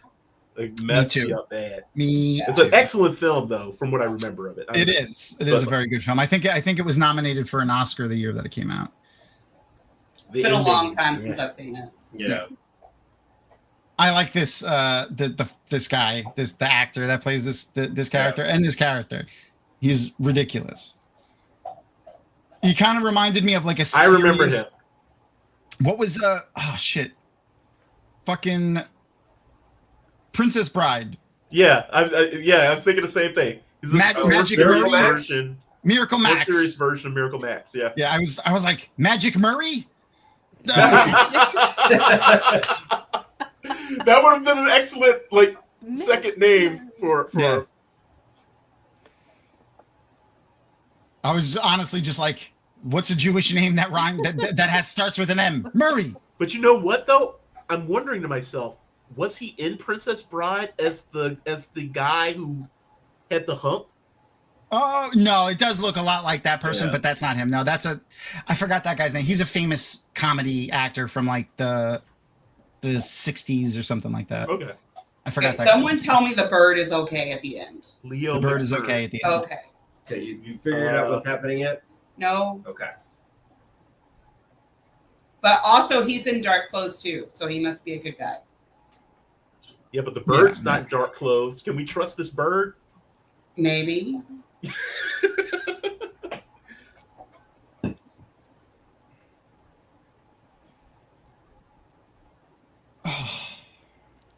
The dogs cannot figure out why you're in the office. Yeah.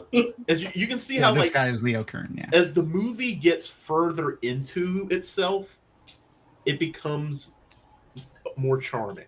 You know what I mean? Yeah. I think it's like I legitimately enjoyed it. Like when I sat and watched it, like I was like, that was cute, and there were like and I did the enjoyment that I got from it was not the intended enjoyment by the filmmakers. Let's just say that. Yeah.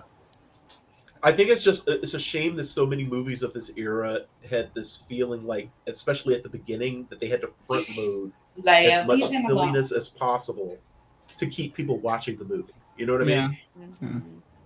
Leia. It's even worse now. The quieter moments of the film are really where this movie, where the movie sunk into my heart. You know what I mean? Yeah. Come here. The actual written word of the dialogue isn't terrible. Yeah. It's Matthew Broderick's acting that makes it bad. Yeah. He's pretty bad. He's freaking a pikey. Terrible. What was I gonna say? Oh, for Rutger Hauer's part, Mel Gibson was one of the people that was considered for it, and then I can see that considering the era. Yeah, and then the guy that directed this also directed Lethal Weapon. Oh, yeah. So that's funny. I did not know that. That makes a weird kind of sense, actually.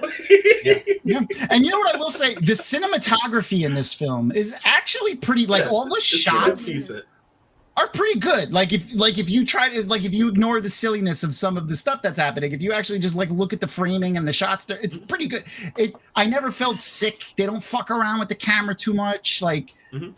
The shooting is actually well lit. Tom, that's a ringing endorsement. I never felt sick watching it. Well, a lot of times with this old stuff, when they move the cameras around too much, it makes me fucked up. Oh, Tom, we were talking about Green Lantern earlier. Can you see his collar? Oh, yay. Oh, my God. He's got a Green Lantern collar. That's fun. This dog is full of willpower. And his name's Lando Calrissian. That's wonderful. He says, wait, so maybe not a green ring then for this one. They can't figure out why Daddy's in Mommy's office. They're flipping out. They're like, this is so weird. You two are never in here at the same time. What's going on? Are we a game? Is it a game? Is there food? Where's the food? I want some food. It's almost like the movie we're watching. What is? Oh shoot! There we go. What was that? I felt this whole scene like she was like, grab the arrow, not my breast. Take your hand off my face. That's what that scene felt like to me.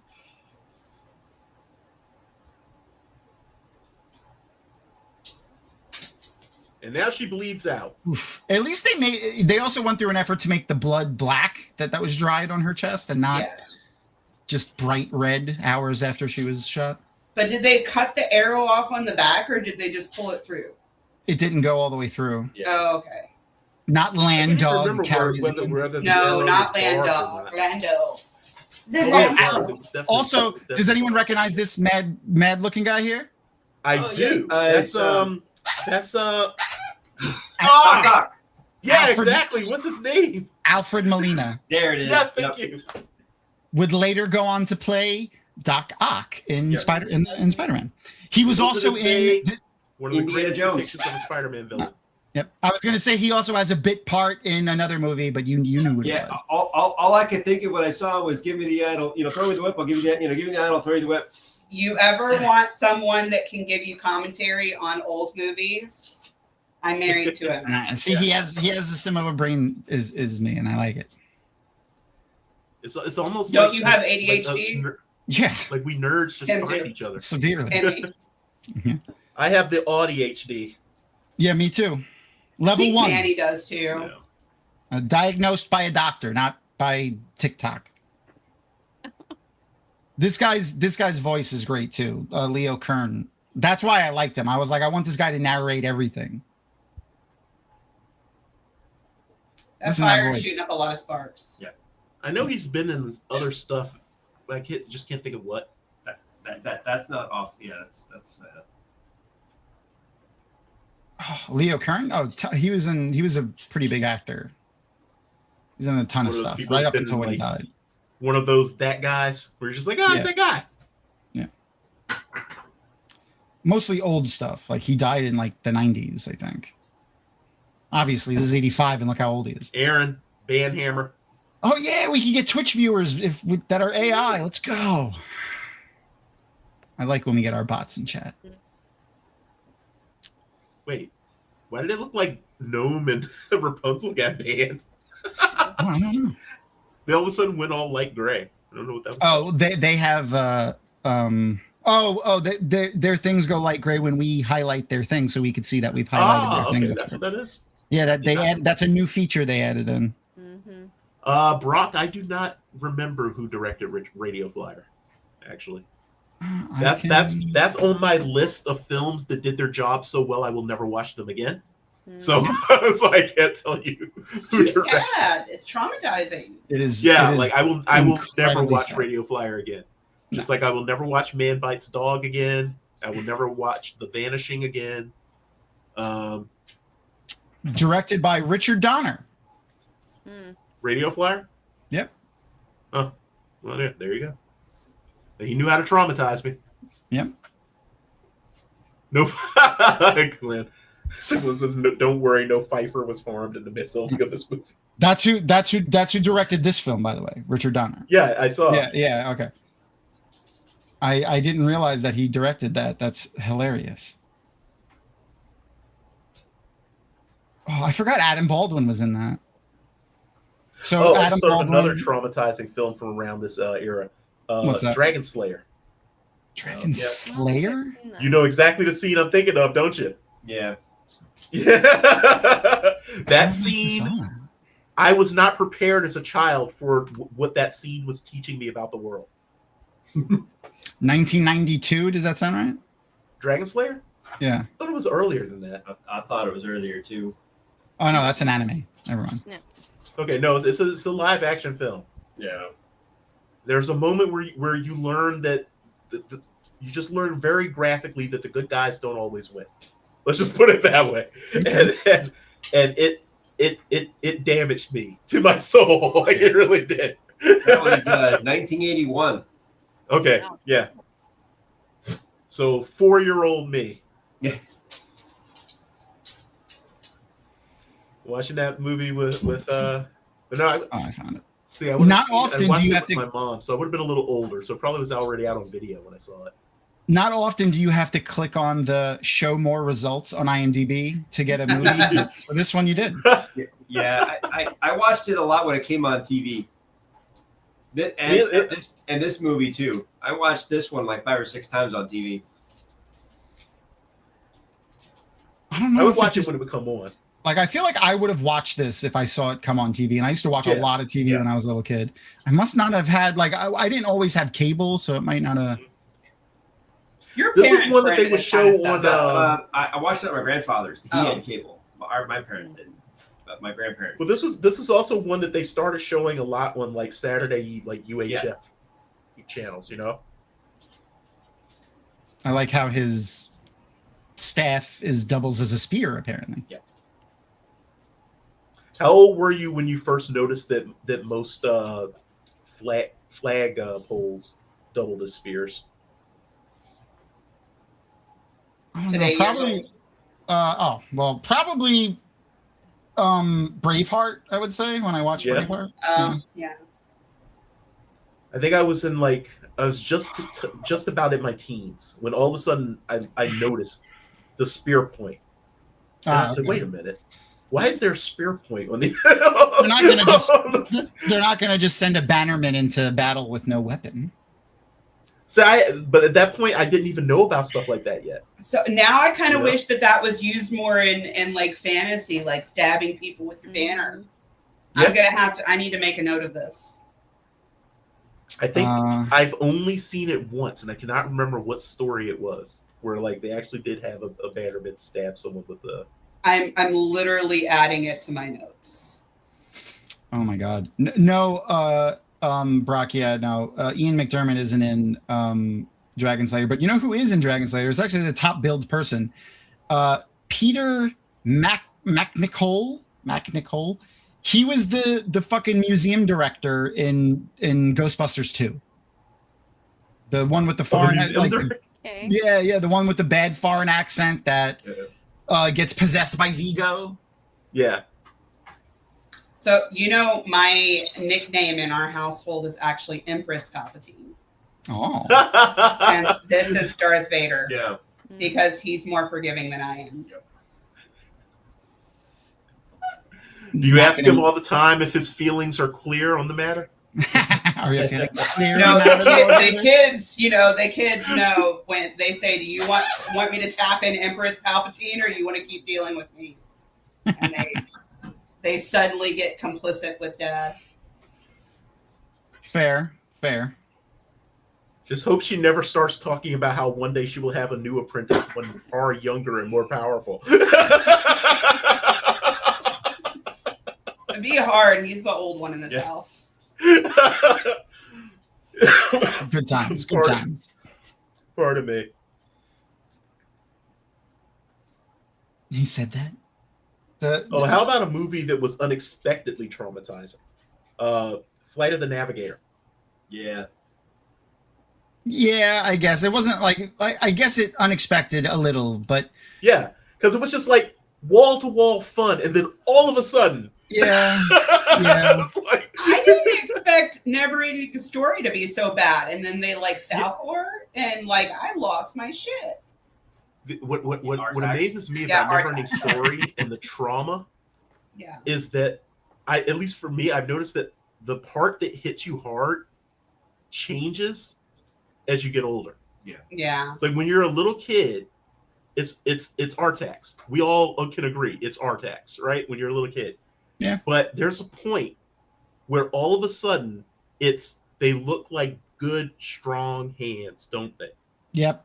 You know what I mean? Where it's just like suddenly that becomes the most heartbreaking freaking moment in the entire film. And I think that's like when you know you're an adult. Yep. I knew you were going to say that when you started talking. I was like, I know what he's going to say. Oh, that's. They were such strong hands. Flight of the Navigators was big news when the feature film using. Oh yeah.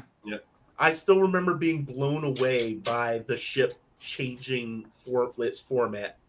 When it did the stairs. Yeah. Yeah, that too. My God, that was so cool. One of the ones, a movie that was like stealth, incredibly sad for me. Adam Sandler's Click.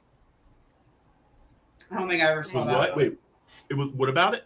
Click. Very sad. Unexpectedly sad. Oh yeah, I've heard it's actually weird, like way deeper than you expect it to be. It's incredibly deep. It's incredibly deep, and incredibly sad. This is what pisses me off about Adam Sandler. You know, is that like he has this capacity to make these incredible movies. Yeah. And honestly, I don't remember if I would even say the movie was good or bad because I've only ever watched it once, and I don't even remember. I honestly can't tell you if we completely finished it because me and my friend watched it. Like we went to Blockbuster, and there was nothing to watch, and we were like, "Fucking Liam Neeson." No, not Liam Neeson. Why did I say Liam Neeson? Christopher Walken. is in it, and Christopher Walken's out of his mind, and Adam Sandler's hilarious, and I'm like, yeah, this has got to be a great movie. And like the previews make it look like it's a comedy. It's a comedy for about 10 minutes. Mm-hmm. Yeah. And then it's horribly depressing. I'm gonna kill myself watching that fucking movie. Hold on. There's another one of those things that you fully expected to be more of a thing when you were younger. Like, we all fully expected that we could knock someone out with a casual chop. Oh yeah, absolutely. It was so easy to knock people out. It wasn't. I still remember trying to Vulcan neck pitch, like just trying everywhere to get it to actually work. It wasn't until the first time I actually got punched that I realized that I was like, oh, that's not as bad as I thought it was. What, getting punched? Yeah. I did. Getting punched wasn't as bad as you thought it was. Yeah, like I didn't get knocked out. Like it was like I thought you just get if you get hit. Oh, I get you. Yeah, you thought got that knocked every out. time someone No, got it punched, takes they a would lot get more knocked out. force I get it. than. Yeah. Hi. I hate getting punched. It hurts. It does. But I did boxing and wrestling and other stupid things from a very young age. Aaron, I was able to piece together what that movie was about from its poster, and so I have never watched it.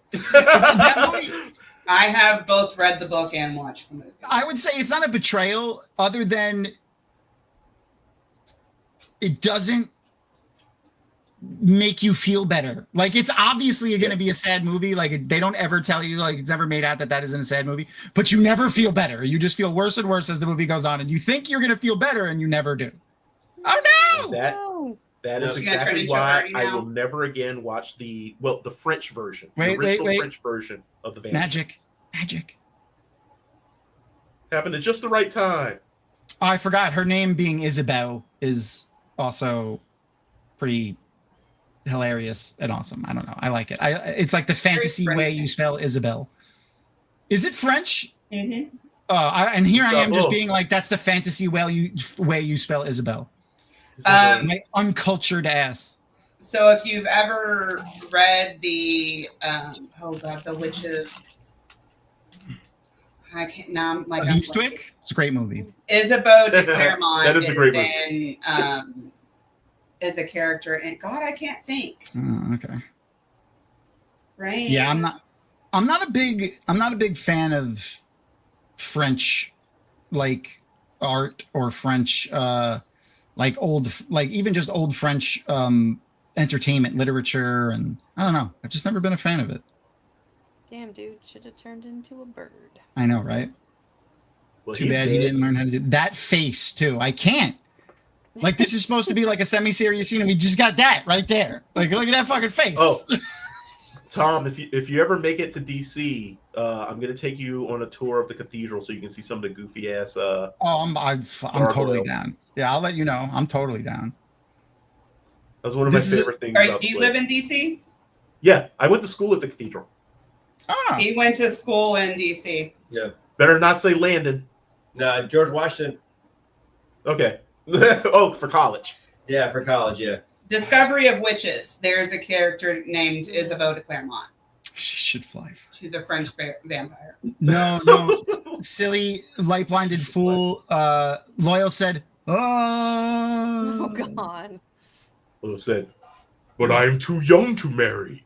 No. My mother, no. Not bad. And then Perrin, why didn't you tell me marriage isn't so bad? I honestly, like, I would get a step stool so that I could smack that poor guy. Like, seriously. like Loyal, stop. Oh, by the way, also, freaking stop. the birds did not like Rucker Hauer for some reason. That was another thing that he said. He said none of the bird actors liked me. Well, maybe they saw him in Blade Runner. Yeah. Oh yeah.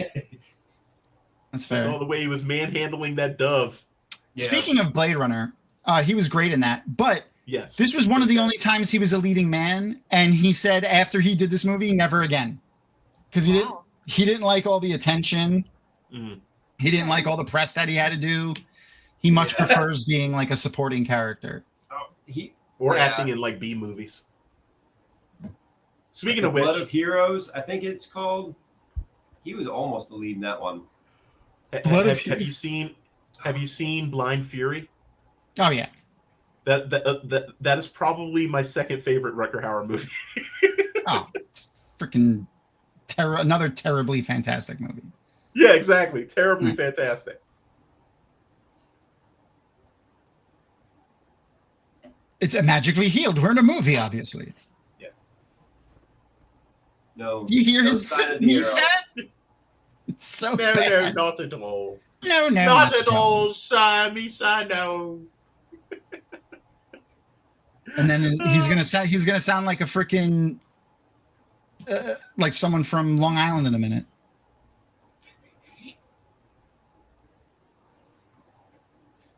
Ladyhawke. He said the thing. He said the thing. He said the name of the movie in the movie. I still have too much. That's general direction. I'm heading in that That general direction. Just says it like an American. God. Next to Major Inconvenience. I'm starting to like the dummy. Also, I kind of felt like this movie has two complete arcs in it, almost. Yes. Like I feel like the movie could have ended almost here. If it were a Like, TV go get show, your this stuff, would and have I'm been just the going to ride ending on of down the season. hill. Yeah. And listen to this music. Someone ought to dub over this with like toss a coin to your Witcher. Yeah. Love that song. That song makes me cry Nah, because the show it's a made good- the choice of putting it over the culmination of Yennefer's arc Ah, at yeah, that okay. point in the story, and so Yeah. I associate it more with what was going on with her than I do with what was going on with Geralt. I could see, okay. Do you know, I haven't watched that show since Henry Cavill went off. I tried I watching it. haven't seen the season after he left either. I tried watching it. It's tough. I would not want to try to be that character after Henry Cavill did it, or Cavill, Yeah. or whatever. It's funny though because he's like everyone. I whenever there's like big controversies about casting, one of the things you always hear people go to is, "Oh, the character's nothing like they are in a book, or whatever." So why weren't they saying that when Henry Cavill was cast as him? I know. He's Because literally that's not nothing really like Geralt in the book. Yeah, Like, because it's not really what they care about. because exactly that's why it annoys me so much. It's like They only care about character specifics and adaptation changes when it's, doing something that changes it to either a woman or someone not white. well, you remember And they you care. remember my fat maxim, Tom. Oh yeah, that's it. Well, that's Yeah, that it always comes down to can they personally imagine themselves fapping to it? Yeah. or do they think it's something that other people would like that would make women want them in a weird sort of way? My favorite thing to project really, themselves onto it. yeah, like my favorite thing is when you know that they try, like when you can, like I guess I can't know for sure, but I feel like I can pick it out pretty easily. When you can tell they're like men are trying to make something that's sexy for women, but they don't really have any idea what that is. So they really are just making men that are sexy to them. Yeah, yeah. What they imagine women think is No. sexy. Yeah. I think. Oh no, I know what you mean though. Yeah, Yeah, So yeah. there's I definitely think that too. really what it is what they find sexy. That's every time Zack Snyder makes a scene with a sexy man. Yeah, pretty much. Zack definitely is into dudes as much as he's into women, at least. I do not like, 100%. and I honestly am not a fan of his, like, most of his movies. And the Snyder cut of the Justice League was worse, or not Really? Justice League, Batman versus Superman, than the other Batman. No, it was Justice League. Then the You know, my original. problem with him has always been that he does not. He's rule of cool without any comprehension of set up and pay. Yeah. You know. Yeah. So he's like Michael Bay if Michael Bay. Also, had this zero was control surprising of for his me. impulse. I was surprised. I got surprised when he turned into By the what? wolf. When he turned Really? into the wolf, yeah. The first time I saw it. Like because not this scene, but when we first saw it, Oh, I didn't okay, know I he was the got wolf, you. is what I'm saying. I didn't realize he was the wolf.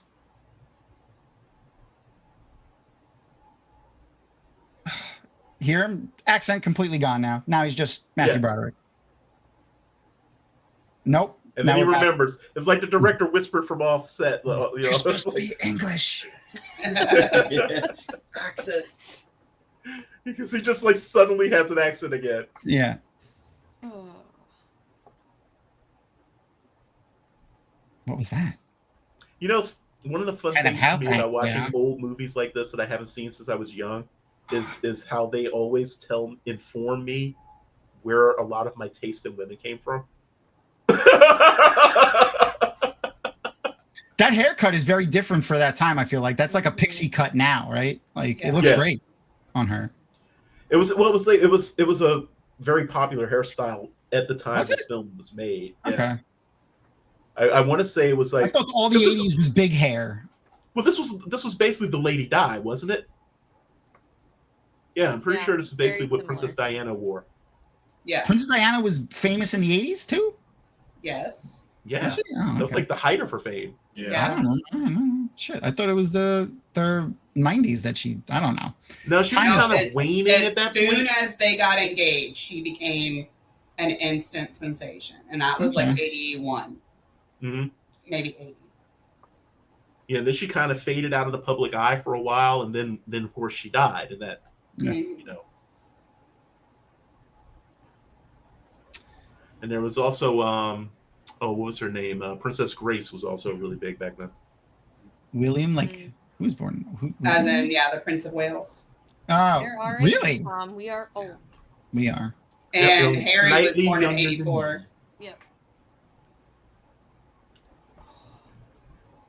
Yeah, I think I we like even how- watched like part of their Hold on. wedding on TV. I'm gonna rewind this for a second.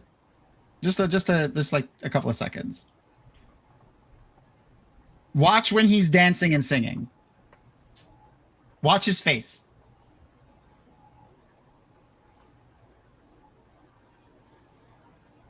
Here we go. So now look at her face. She's laughing and smiling. Now watch him. He's concentrating. But Yeah. well, no. When they start spinning in circles, you'll see. Here we go. He has a heart, like he's just like, and he's not laughing at all. Like he's Try not to like, throw up. Is he getting dizzy? Yeah, but they put the laugh track over it, like he's laughing. Yeah. He's not. but I think Crystal's absolutely correct though. Yeah, that's probably true. That's probably true. He was If I starting to spun stick up. If I spun around once like that, I would get sick. Oh yeah. Yeah, I don't do spinning very well. I do roller coasters fine. It's spinning that I don't like doing. So you mentioned the weight of swords earlier, and I have to say that like that's another thing that I had a big misconception about when I was younger, because movies always made swords look Heavy. ridiculously heavy. Yeah. And I still mean- remember the first time I picked up an actual medieval sword, I was like, Very, very light. well, this is like I have frying pans that weigh more than this. Yeah, You but know? It was crazy. I mean, imagine trying to like if you swing it 3-4 times, like these people would be using a sword out on in a fight for hours. Like if they were at all heavy, they would, even swords like that were surprisingly light. That sword probably weighed like, between 3 and 5 pounds. Yeah, Once I think they I remember reading something that said like basically like the heaviest swords that anyone would carry would be like around 10. Yeah. One of And they those weren't things even where you really- go to pick it up and you expect it to be heavy and it's really Yeah. light and you like Whoa. Yeah. Yep. And then you have all the legendary swords, right? Where it'd be like, oh, sword was so heavy it took 5 men to carry it. William Wallace You know? wielded it with 2 fingers, though.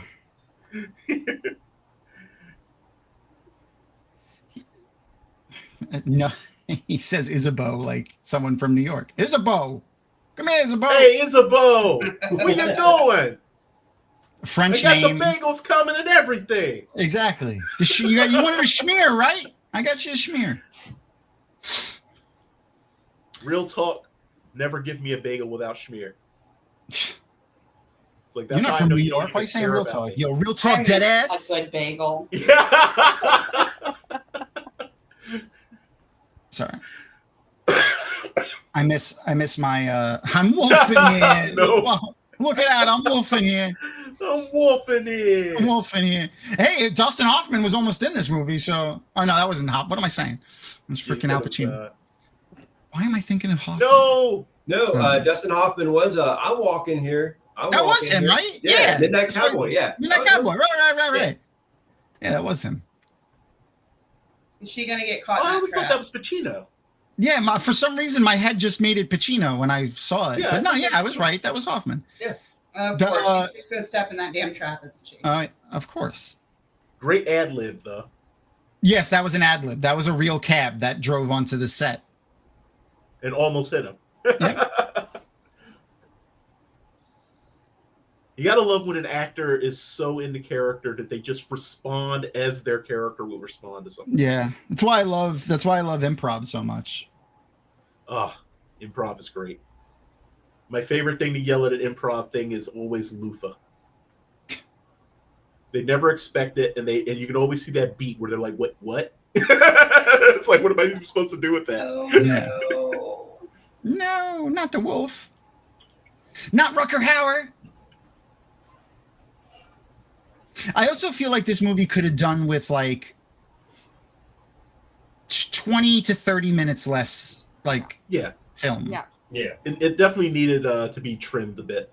Yeah, there's a lot of like little scenes and like extra little stuff that didn't need to be in there. That if they just clipped out, like 2-3 seconds here, 2-3 seconds there, and in some cases entire things. But oh my god, more gruesome. I remember that. I remember that. The guy getting his face stuck in the bear trap. Yeah, much more gruesome than you expect for this type of movie. I feel like showing that 80s. Like around his neck. Yeah, it was the 80s. This is exactly what I expect for this type of movie. That's fair. This is before everybody was like, "Wow, but the children, they can't see these children." Let's just be said, this was for younger audiences, so let's let them twitch some more. Yeah. Back then they were like, "Fuck them kids." It's PG-13, which at the time would have just been PG. But well, let's be honest though. In America, they're way more concerned about any kind of positive sex thing than they are about violence. Yeah. You can literally watch people get decapitated in a film and get a. But a woman enjoying sex can't show that. NC-17. Remember that rating? NC-17. Mm-hmm. Yeah, I remember that. Yep. That's which what was a compromise, so that they didn't have to label things X. Yeah, that was what was the name of that movie? The one with Marlon Wayans and Requiem for a Dream. Oh. Was that the first one that got that label? Yeah, I think so. It is interesting to see like what films force like a change in that sort of thing. Yeah. I know I've talked about this at least once or twice before, but you want to see a really interesting movie about ratings and the MPAA and stuff. It's called This Film Is Not Yet Rated. It's a documentary specifically about that. It's like, Mr. Steal Your Girl over here. Did you hear that? Go to your master. He said, go to your master. Seriously, this man wants to sell me some really nice bagels. It's true. Buddy, yo, master. He said, yo, master. Like, I don't even know what that was.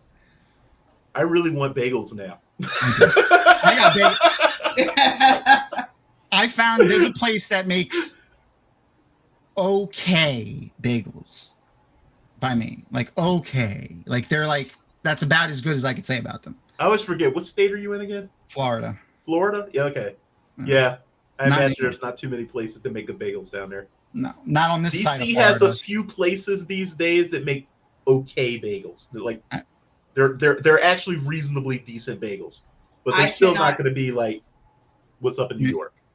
I can't find a gluten-free bagel that even comes close to. Oh, I'm so sorry. Yeah, gluten-free bagel. That's gonna be tough. Really hard. That's They really recently- a lot of things. They recently identified what is the cause of gluten intolerance. Like they found like genetically what it is. I forgot. I didn't didn't. cure it so everybody can eat Like, delicious food. That'd be great. Yeah, because seriously, I so rarely have anything that's gluten-free that does not make me sad. Like, So like, I will make try some it. I'm really, like, so really sad. good gluten-free biscuits. I made chicken pot pie and topped it with little mini biscuits yesterday. Like buttermilk type biscuits, and it's good. Yeah. Oh, I mean, I'll try it. I'll try pretty much anything. If you come to JordanCon, hit me up for one of my famous sausage cheddar biscuits. I was supposed to go to the last one, but things ended up not working out. Well, you have to come to this one. Yes, I'm probably gonna try to go to this next one too. So Larry is getting married at this JordanCon. Yeah. When is it again? April 17th through the 19th. Okay. Yeah. Well, I'll be done with the books by then for sure. So you could go without having been done with books too. Yeah, nah, that's nah. I hate spoilers so much. You know good and well. I would have walked in, and the very first thing I would have seen would have been a whole bunch of people. They're really good about spoilers in the Wheel of Time community. Yeah, very, very good about spoilers. Careful. We just give you a little sign that says where you are. First time readers go all the time and don't get spoiled. It's because it's not just a Wheel of Time convention. It's a fantasy literature convention. Wheel of Time is one track at the convention. There's 9 tracks. Real quick, I love this scene where the movie completely understands what it is for like 5 seconds. Yeah. Yeah. Charming. My friend Penny came with me. I kidnapped her and brought her, and she's never read the books. But after going to the Black Tower pinning ceremony, she was so sucked in that she's now doing the reread or the read along in that group. Yeah. The only thing I've ever told somebody and Rapunzel just reminded me, like the rereaders, like some of the first time reader podcasters would Rapunzel ask. Just said, by the way, is exactly what I was thinking about. Yeah, but like just if you don't recognize the costume, don't look at it too hard. But because there's only like little things that might be spoilery, but like really not that much. I've never seen. Guarantee somebody would find some way to spoil if I hadn't gotten this far yet. I was about to say I've never seen somebody without a hand with Rand with one hand. That's like, you know, but Matt with an eye patch, but that's pretty early.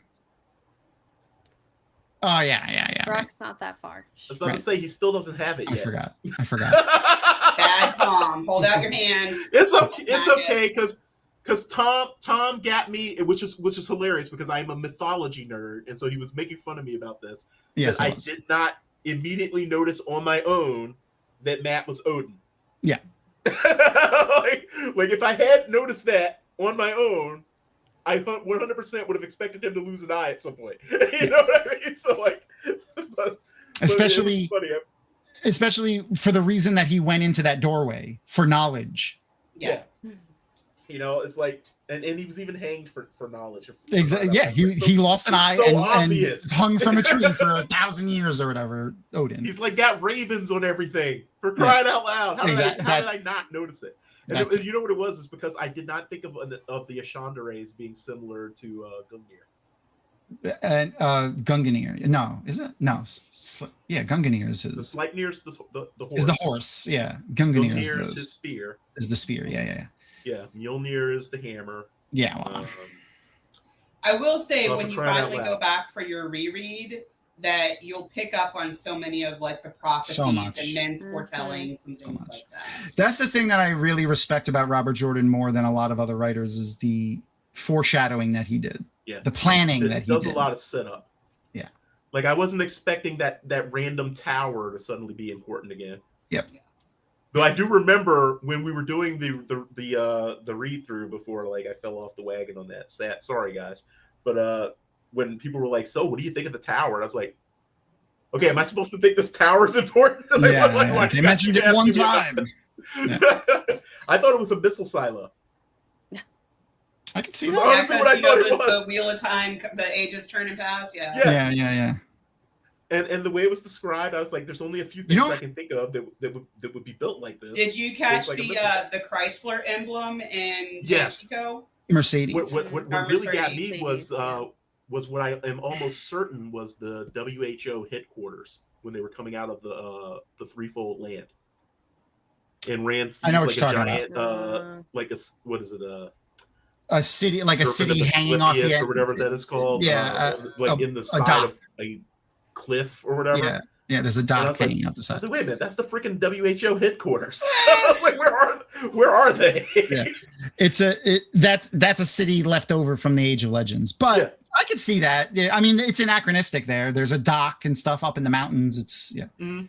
but the and the building, the architecture looked crazy for them. They described it and it was like advanced building, like with concrete and stuff. And I thought it was interesting to find out that like I wasn't as crazy as I perhaps thought I was when I was arguing that the wheel was a master control program for like a really sophisticated simulation. That is Because kind apparently of Robert Jordan himself described it that way. yes. I was like, holy Kind shit. of. Yeah.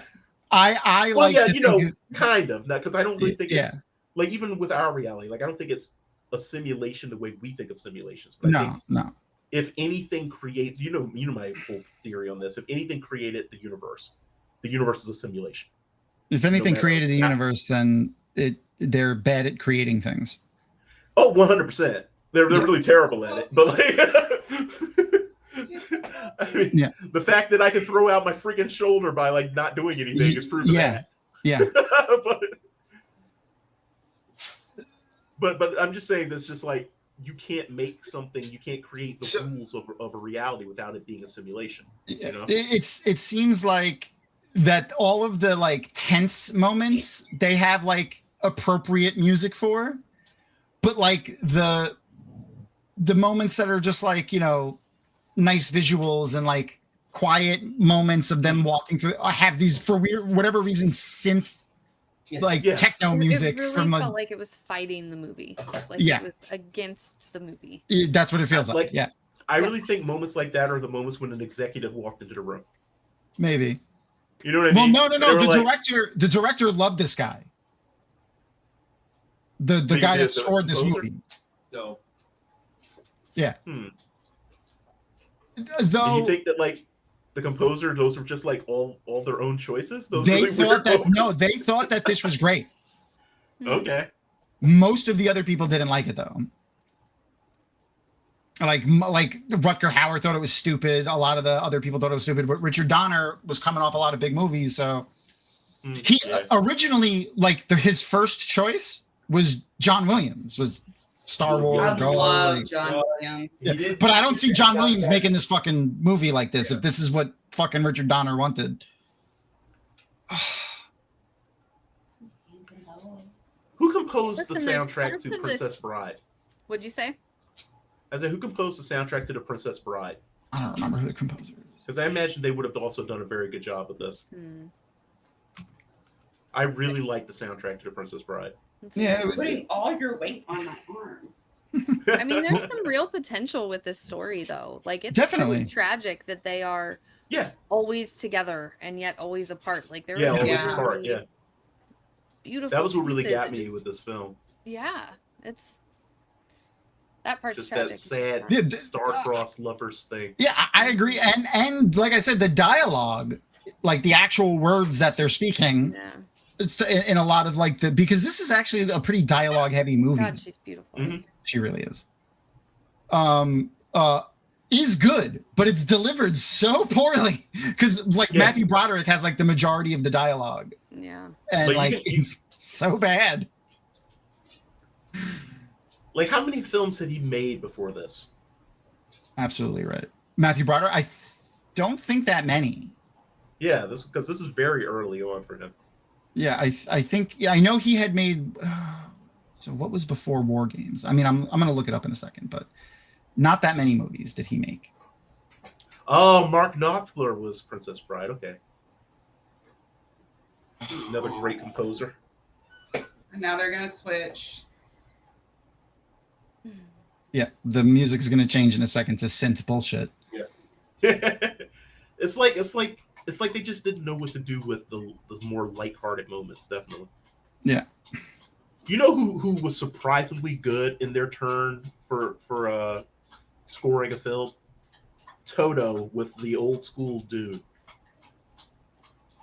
Okay. That was an excellent score. He wasn't in anything that big where he played anybody. Like the only thing that he was in was really War Games. He was in like 3 other movies, but as nothing. So before this, it was really just War Games. He was in something called 1918, which he played brother.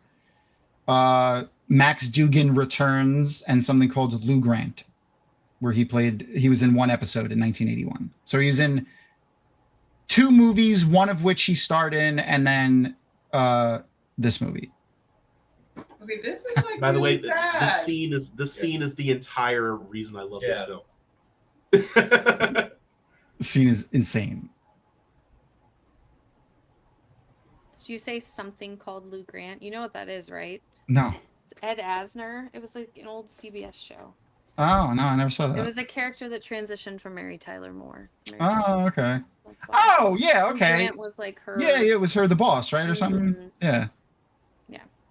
I haven't watched Mary Tyler Moore since it was on Nick at Night in the Yeah. 90s. Yeah. This movie 100% deserves a remake. This movie? You think This so? story, I think you Yeah. can retell this story. Like, yeah. Because it is With a better very actors? good story. Yeah, I mean, it's like Okay. you give this to the right person, they can make something amazingly beautiful with this film. Who should be the Rucker Howard part, Christina? Ooh, I don't know. I'm not good at that. Who should be? Oh. Did I keep getting blonde? Brad Pitt may be good, or Mhm. Matt Damon.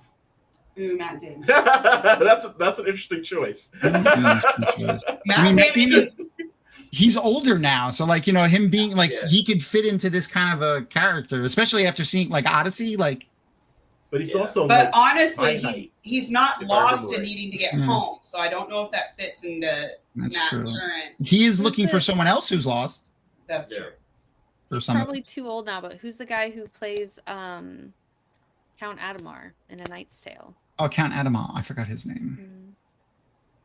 He's good though. I like him. He was in Man on the High Castle. I'd like Oh. to see. Okay, surprise. I thought Zendaya that as was the same Isabel. height as me. He's actually taller. What'd you say, Christina? Who? Zendaya as Isabeau. Okay. Oh yeah. If they made it right now, yeah, absolutely. Yeah. Yeah, we would She's definitely fucking get phenomenal. all the usual suspects pissed off of that cast. Rufus They put stuck in. Sewell. Sue. Rufus Sewell is. Okay. Like she's Aaron got supposed it. to be French. Yeah, because Michelle Rufus Pfeiffer is Sewell. French. Yeah. I know, right? I mean, well, I guess technically, yeah, but like, She's American. She's American. French ancestry, you know. Yeah. But yeah. Who's Rufus Sewell? He was the villain in Count Adamant, and you didn't see Night's Tale. Yeah, Uh, I need to watch Knight's Tale. Friday night. Um, Yeah, no, it would have to be the 2001 him. It would have to be. he's not that old 38 now. I'm trying to think of 38 something else that he was in that you might have seen. Have you seen A Man in the High Castle? No. Well, I've No. seen like some like the first Okay. 10 minutes of the first episode. So Then that- I don't think he was in that. I really like the book though, so I was very curious to see how they Show is very dealt good. with it.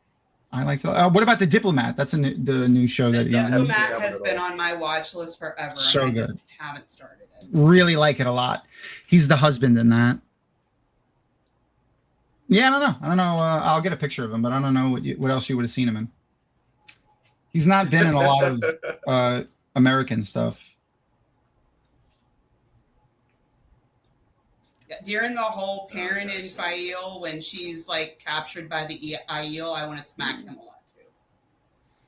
I was really annoyed by how, I mean, I got it, but I was really annoyed by how tunnel vision he got for that.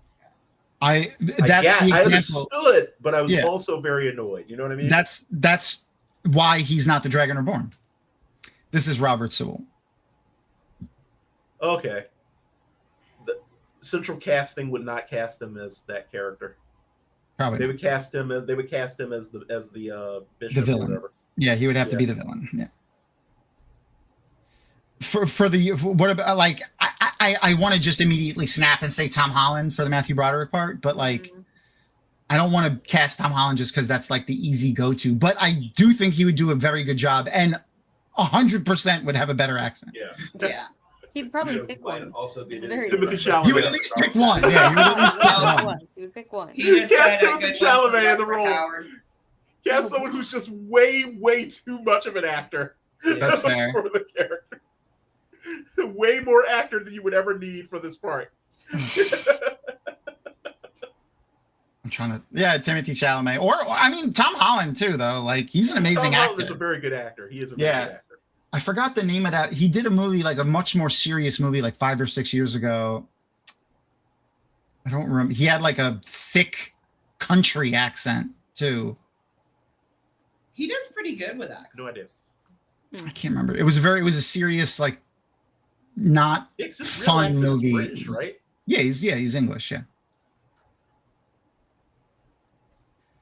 Was it? I think it might have been Last Call. I'm looking at his filmography. No, that's Matthew Broderick is Barrel Lane. oh my god, Wow.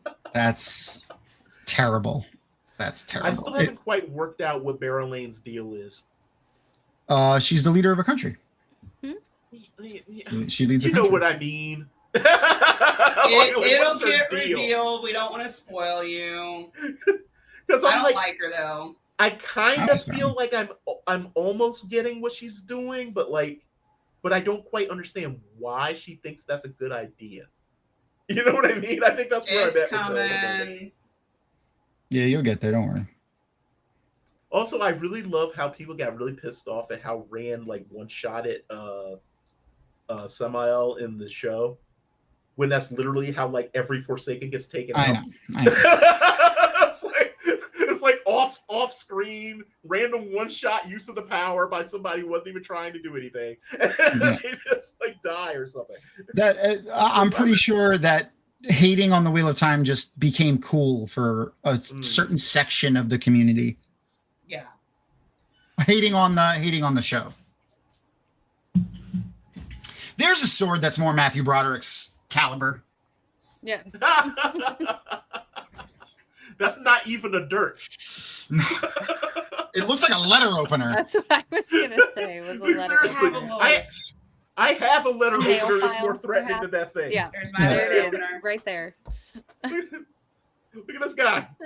I can murder way more fools than he could. You with want a that. sword fight with our letter Actually, openers? hold on. Now I gotta No, I'm get. pretty I gotta sure get that this mine. would fare very poorly against what you got. You guys are gonna see my my Incredibles pajamas.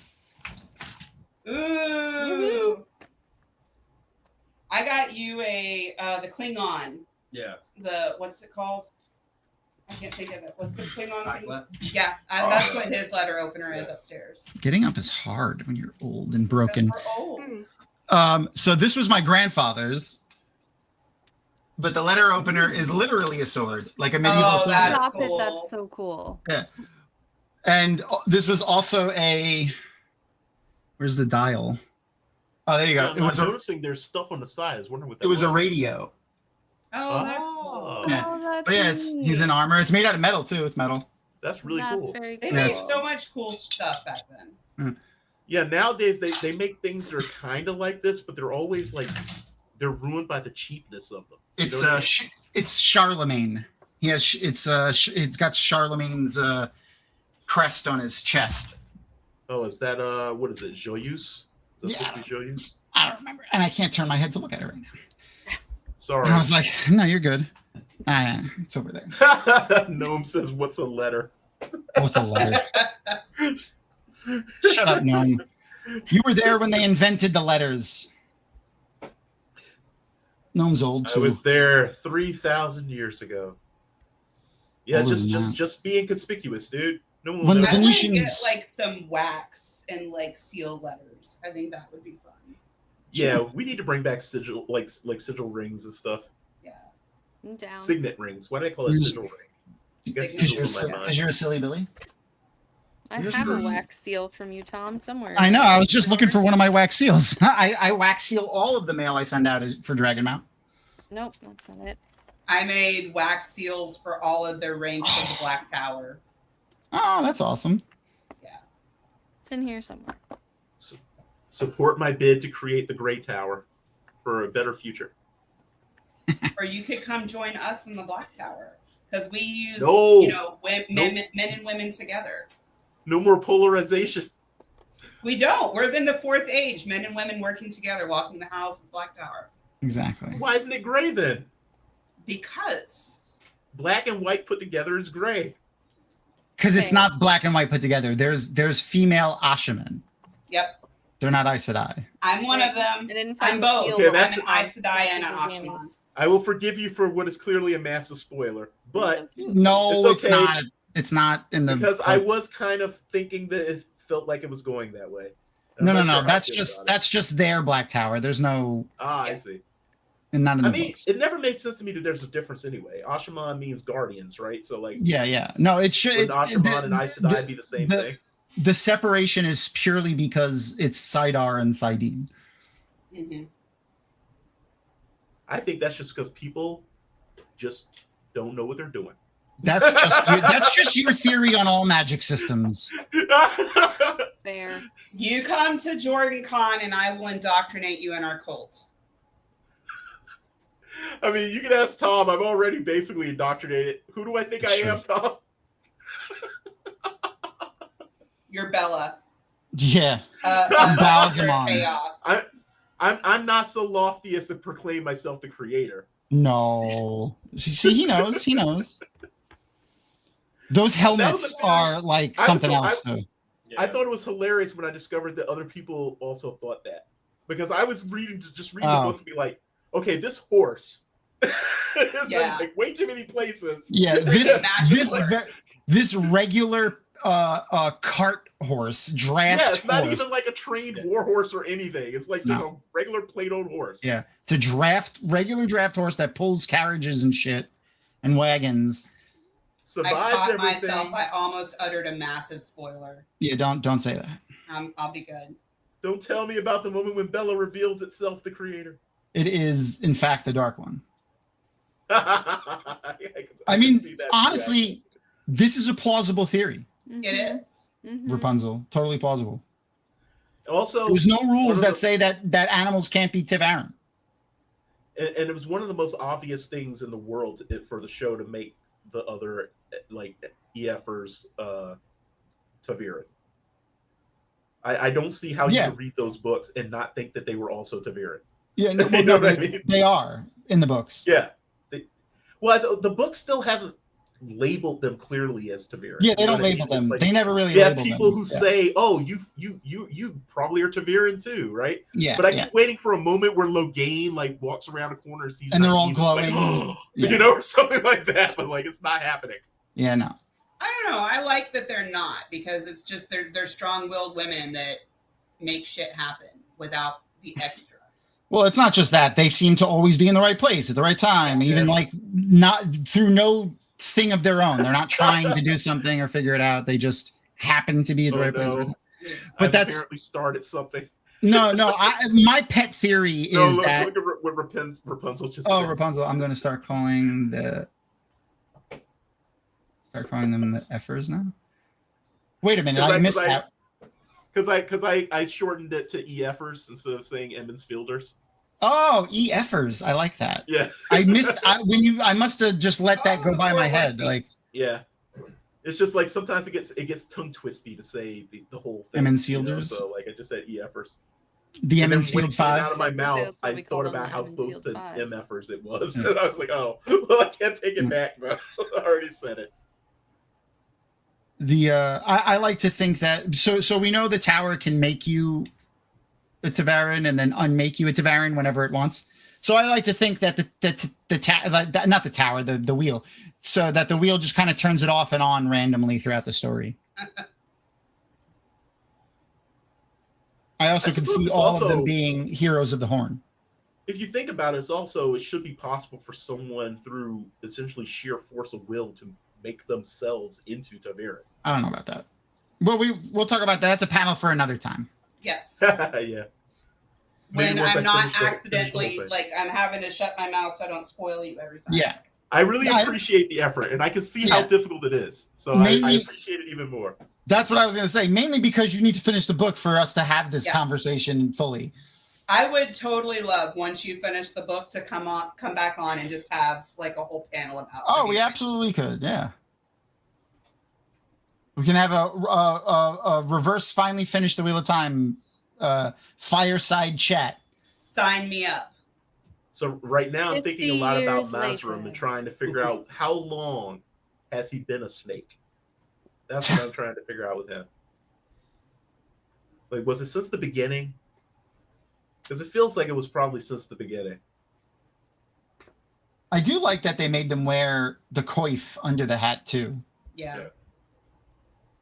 It's a little, this guy looks so ridiculous. That fucking bishop. Yeah, dude, an eclipse. I mean, Oh, I'm sorry about no, you're good. I forgot to point out Rutger Hauer also piercingly blue eyes. Well, what was it we were watching recently that I was like, the only person with bluer eyes than this man is Paul Hollywood from Great British Bake Off. Oh yeah. My daddy. Yeah, no, but Bluer it was, eyes. it was a movie that we were watching. I don't remember. Oh, Practical Magic. There's Yeah. Oh yeah, the We guy did from, this last week. Mhm. who kind of looks like Rutger Hauer a little bit. He Tell you the does a truth. little bit. Christopher Reeves. That was one of the things he was Mm. known for. Yeah, he had very blue eyes. My dad has the bluest eyes of anyone that I've ever seen. They're That's cool. gorgeous. How many people in your family have blue eyes then? My mom's got green eyes, so my brother's got hazel.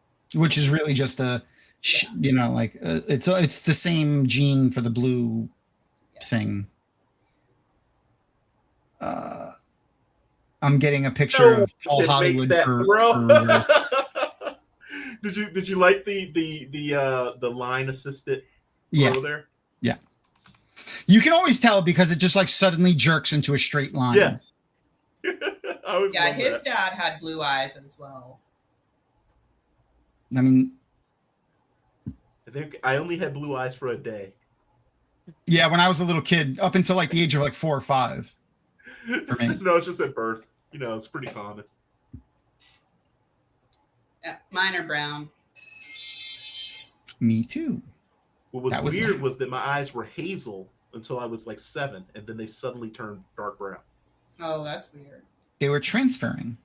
They were slowly And then they changing. went hazel again for the summer of my 15th year, I think. So you were briefly possessed. Mm. I mean, I'm pretty sure I've been possessed most of my life, but no. Cute. the damn other guy keeps talking to me. They have medicine for that now. So I like how they changed the guard's outfit from it was reversed. It was white. It was black on white before. Now it's white on black. I don't know why. Ceremonial. I guess this is the ceremonial one. I don't know what the rest of these monks are dressed as with the weird Purple. coil thing on their head, but I don't recognize it from the Catholic Church at all. So I thought. I don't Yeah, 'cause I thought recognize any of this stuff from the Catholic Church. I thought that they were riffing on the idea of like a conclave or something, but it wasn't. I guess that they maybe. but they were trying not to offend actual Catholics. So Probably. they made it just different enough. By the way, this he is Paul stepped Hollywood. over the giant sword to get his sword. I fully understand that actually. He's got like the steel blue. Yeah, like I look at wouldn't those want eyes. to. I wouldn't want to fight with someone else's sword. Especially when they're so different. Yeah, If you don't know how to fight with that sword, you die in a second. you get really used to the way a weapon feels in your hand and stuff. I didn't really like the slow motion choice here. Yeah, because it made it look like the guy could have avoided it. Yeah. Yeah.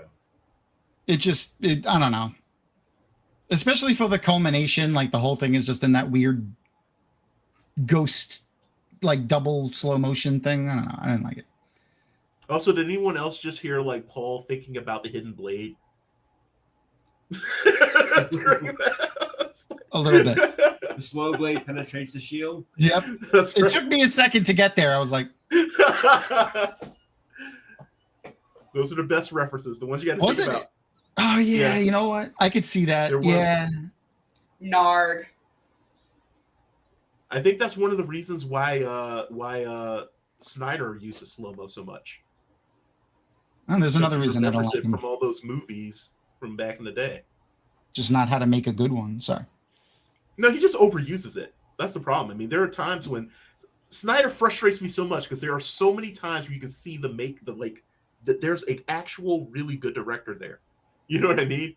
Maybe He just would rein himself in just a Yeah. little bit. if he wasn't such an egomaniac.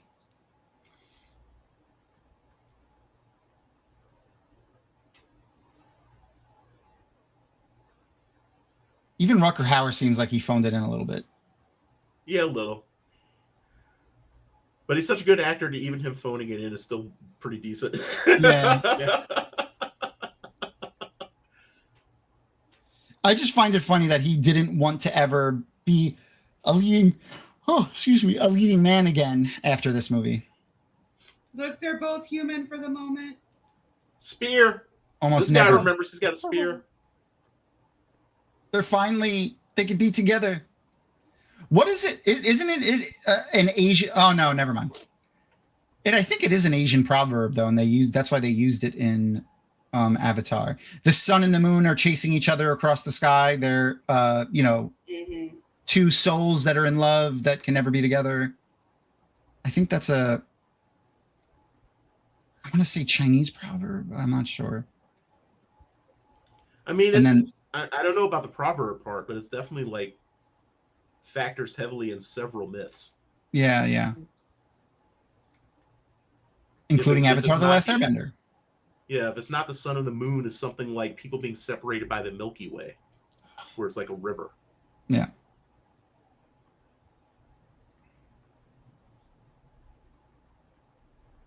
Look what they make you give. There's another reference for you to puzzle out.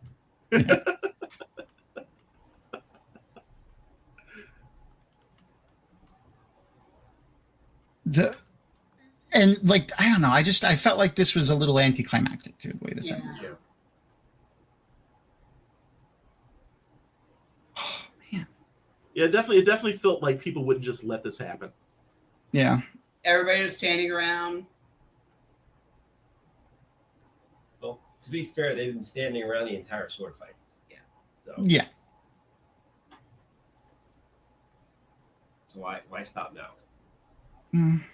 So when you said the Milky Way, that made me remember an article that I read a while back. I got into a kick of like Japan isn't called Japan. It's called Nippon. Like that's Japanese people call it Nippon. They don't call it Japan. Germany isn't called Germany. German people call it Deutschland. Like it's not called Germany. Mm-hmm. We call it that. So I was like, I remember going on like a kick of like, what are things? The Milky Way was one of them. That like, but obviously there isn't one name for that. But Yeah. other Every cultures, culture's got a name for yeah, it. the Western culture calls it the Milky Way. In East Asia, so like Chinese, part of the China, all of Korea, all of Japan, they call it the Silver River in English. Oh, I like that better. I like that so much better. Yeah, the Shinto myth was that a goddess fell in love with a human man and kept coming down to visit him. Yes. And the other gods were offended by basically sort of like the lack of propriety or whatever, or the impropriety of it, and they split the heavens with this river, Other plane. so that they could never see each other, get to each other again.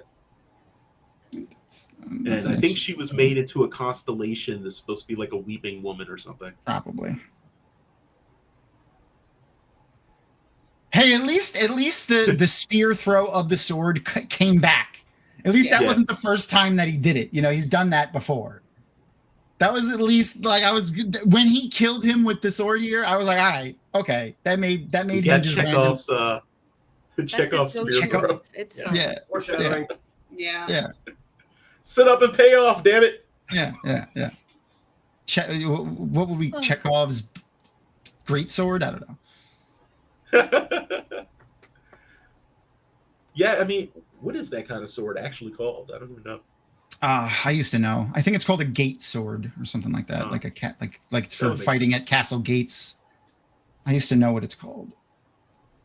You know what I think it's a hate? gate sword. I hate staffs.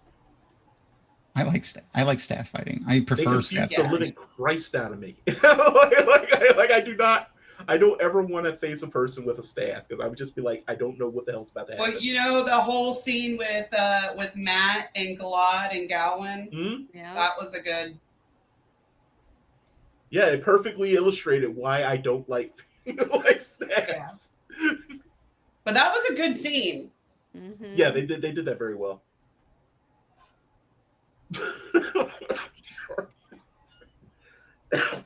Not great. That was a very Hollywood kiss. Smash my bishop. Jesus Christ. Smash my bishop. That's all I'm going to be able to think about for the next month. Thank you for that number. Smash my bishop. I'm gonna have to write that for us to call it that. I wanna write the rest of that song now.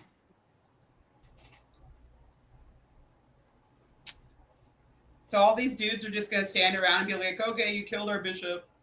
It's cool. It's fine. Yeah. I mean, well, what are they gonna do? The king and the queen are standing side by side, so there's nothing else these other pieces can do anything. Exactly.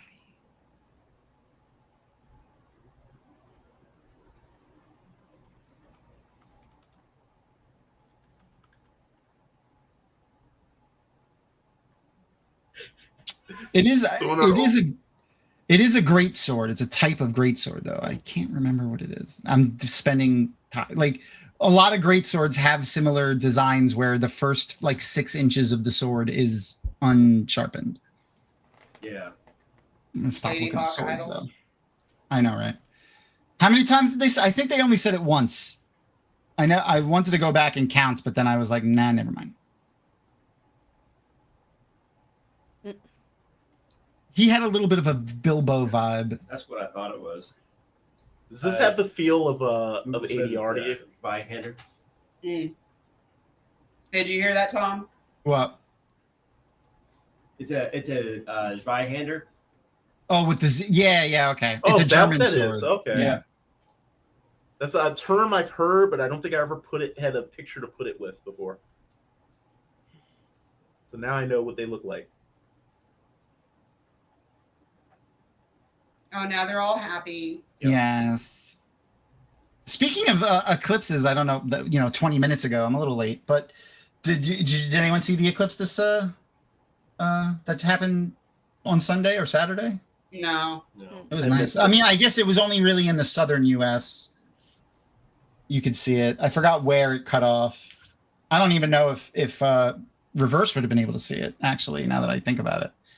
So, like, all in all, I would give this movie, like, if I saw it when it came out in,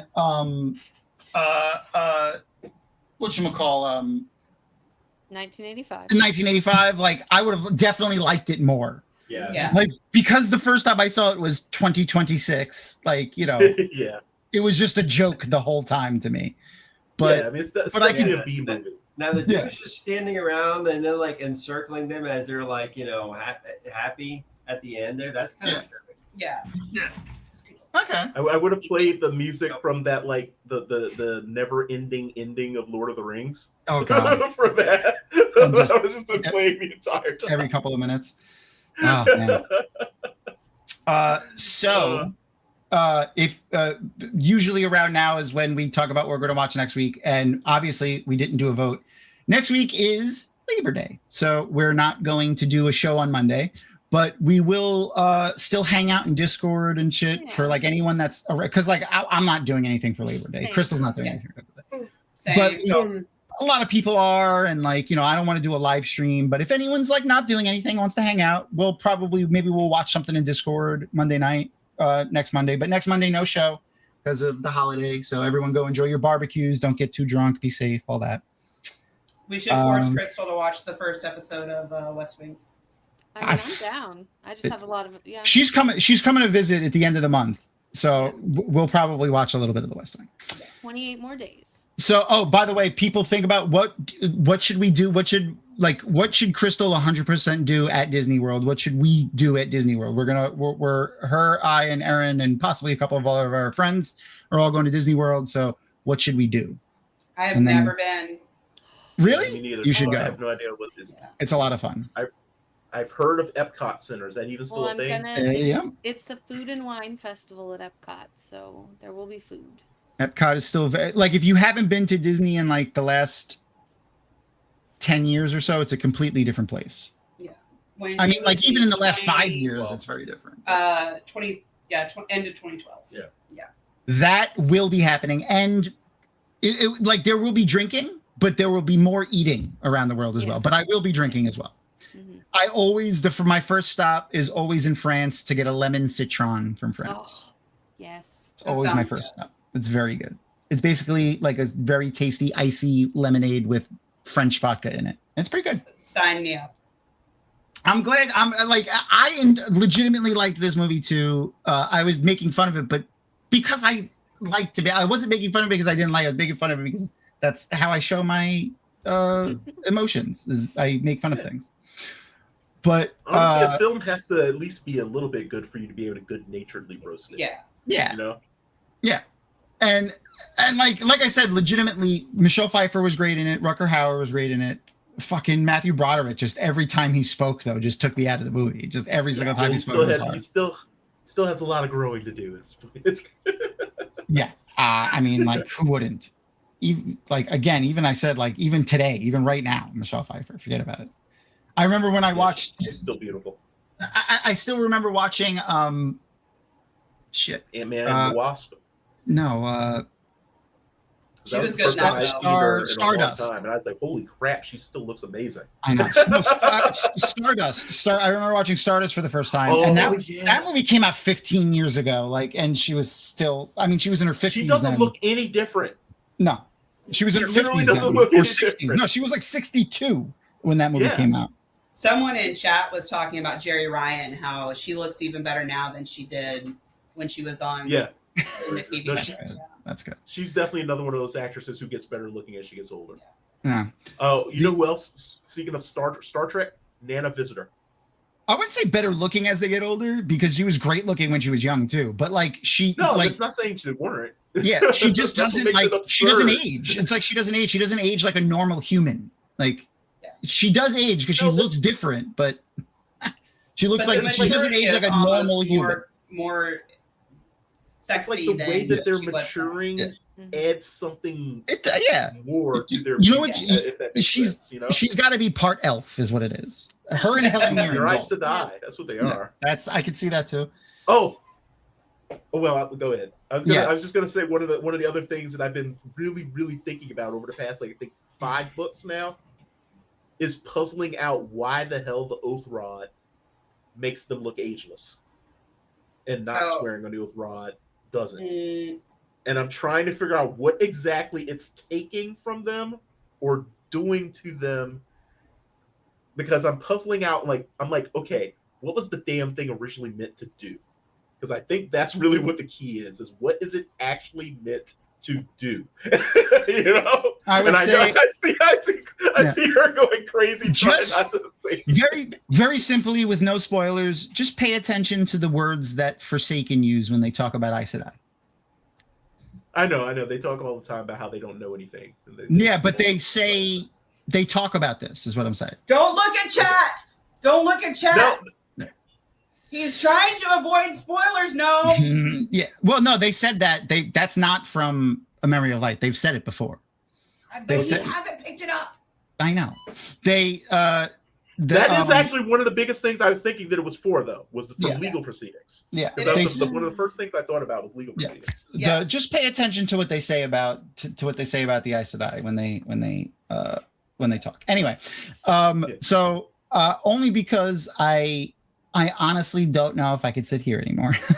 I love you guys. You're in pain, but your neck is killing you, though. Yeah, no, just it's been the amount of time that we've been here. So usually we do our random questions at the end of the show, but instead, another thing that we do is the Inside the Dragonmount interview. But usually when we start the random questions, sometimes we'll be like, oh, you've done the interview before, but what you haven't done, because both of you have done the interview before, usually in that interview, one of the questions is who would be the best and worst roommate, and it's themed for whatever show or movie we're watching. So instead, Christina, who would be the best and worst roommate from Ladyhawke?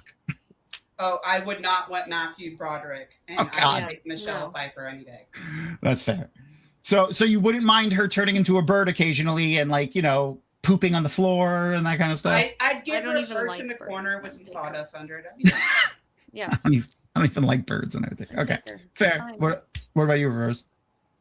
Oh, no, wait, who would make the best? You said, so that's the worst. Who would make the best? Oh, you said Pfeiffer. Never mind. Yeah. Sorry.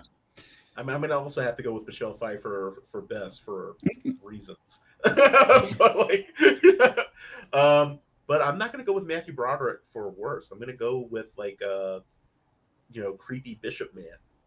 Yeah. Thank you. Mainly because he'd be trying to convert you the whole time. Like that would just be and that would just drive me insane because that already happens all the damn time. Yeah. I believe in your sky, Daddy. Yeah. I'm like, look, guys, like if he wants, if whatever they want to convert me, they know where I am.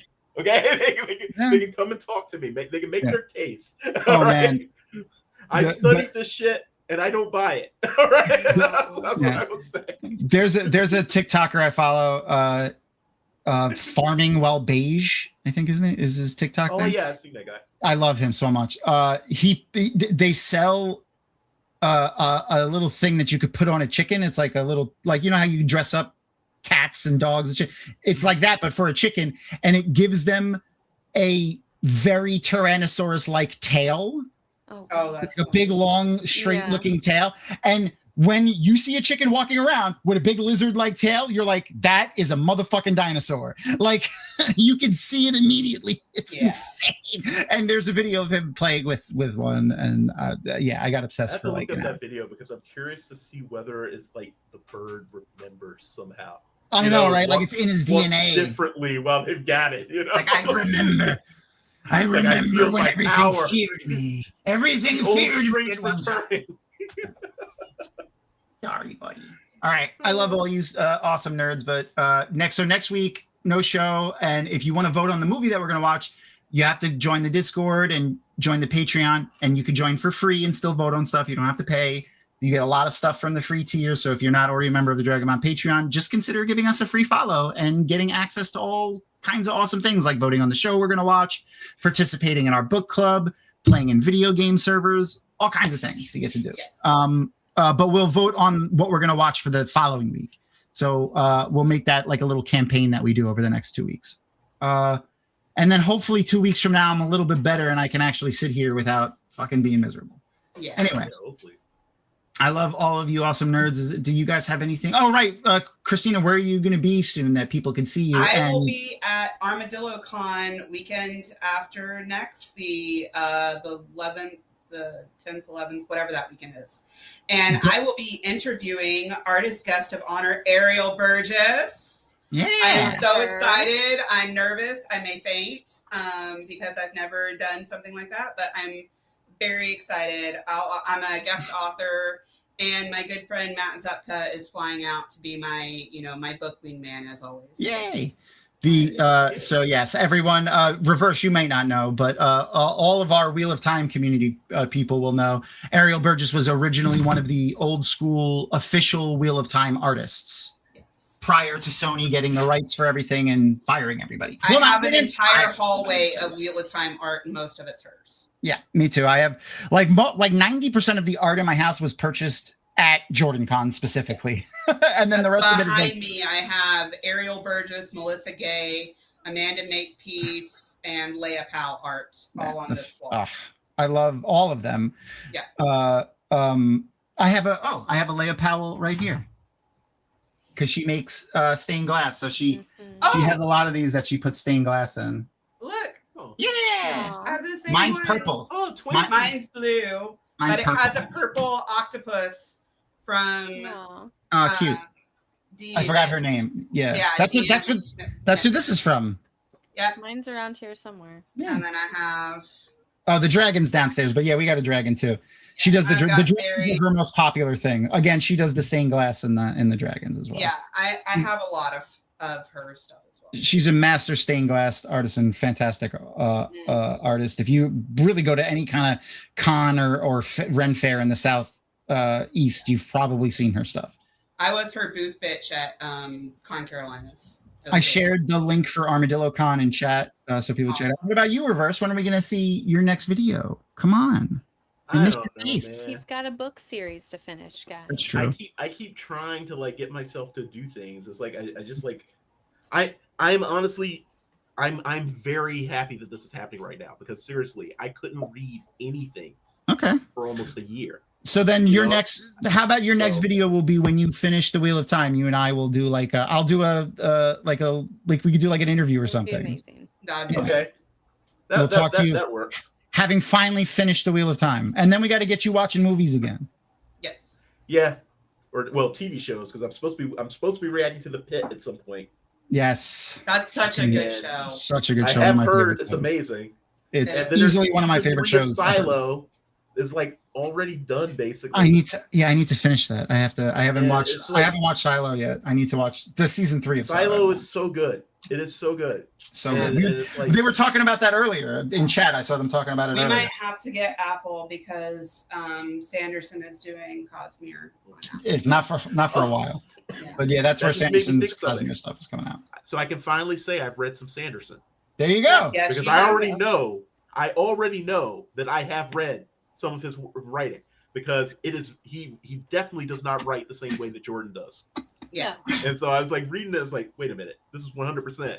Yeah, you could tell. You could definitely tell, especially with the first one. That first one, like reverse interviews.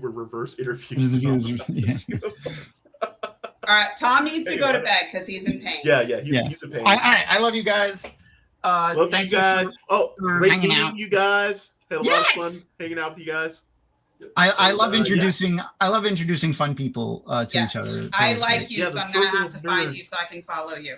The link to his stuff is in the description of this video. No, I'll send it to you.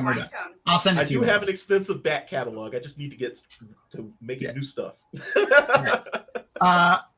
I love all of you awesome nerds. Like I said, pay attention to the social medias and the Patreon and Discord, and you'll see what we're watching. And you can help vote on what we're going to watch next week. With that, say goodnight, Crystal. Good night, Crystal.